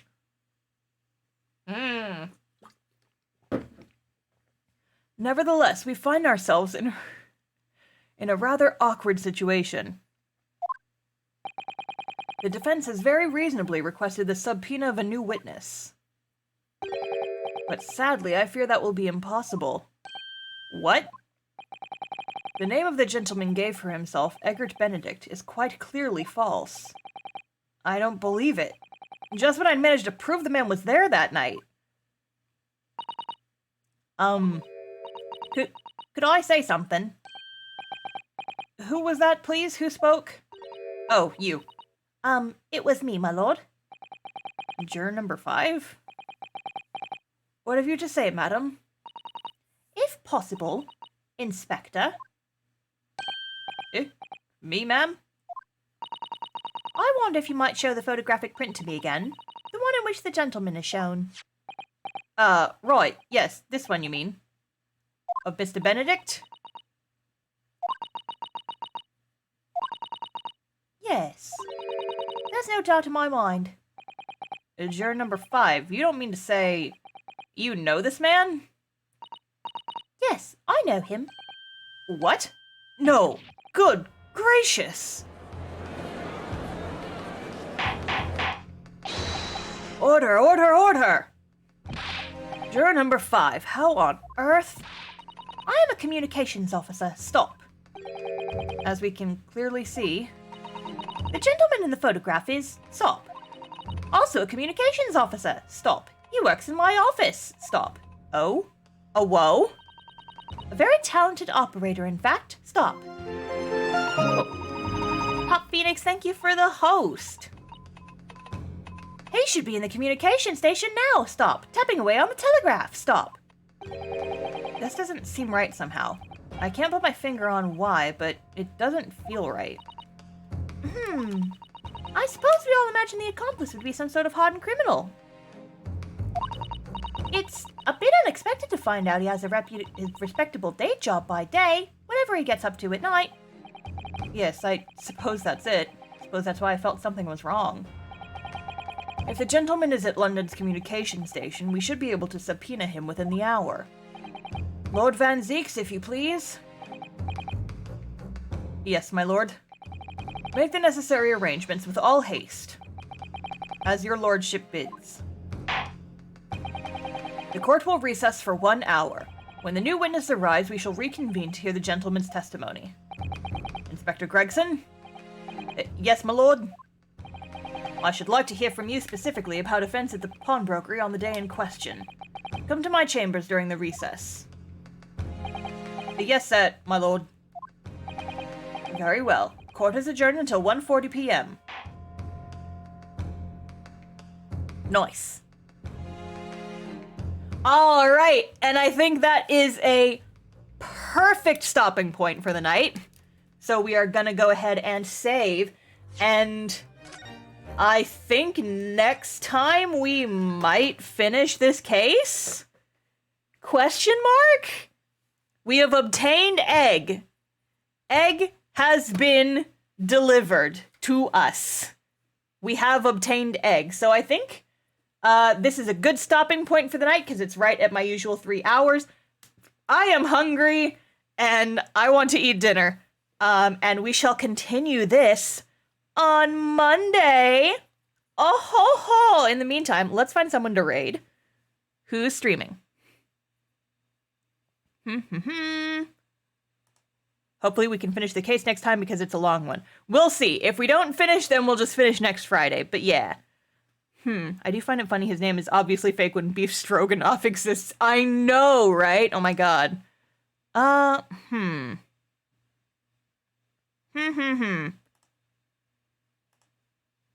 When is next stream? Next stream will be Monday.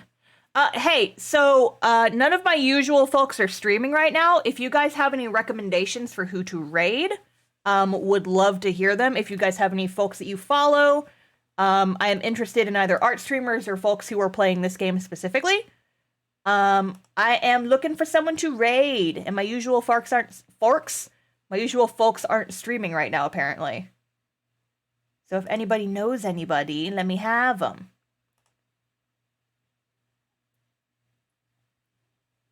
Recreator streaming? Oh, is that why they're not here?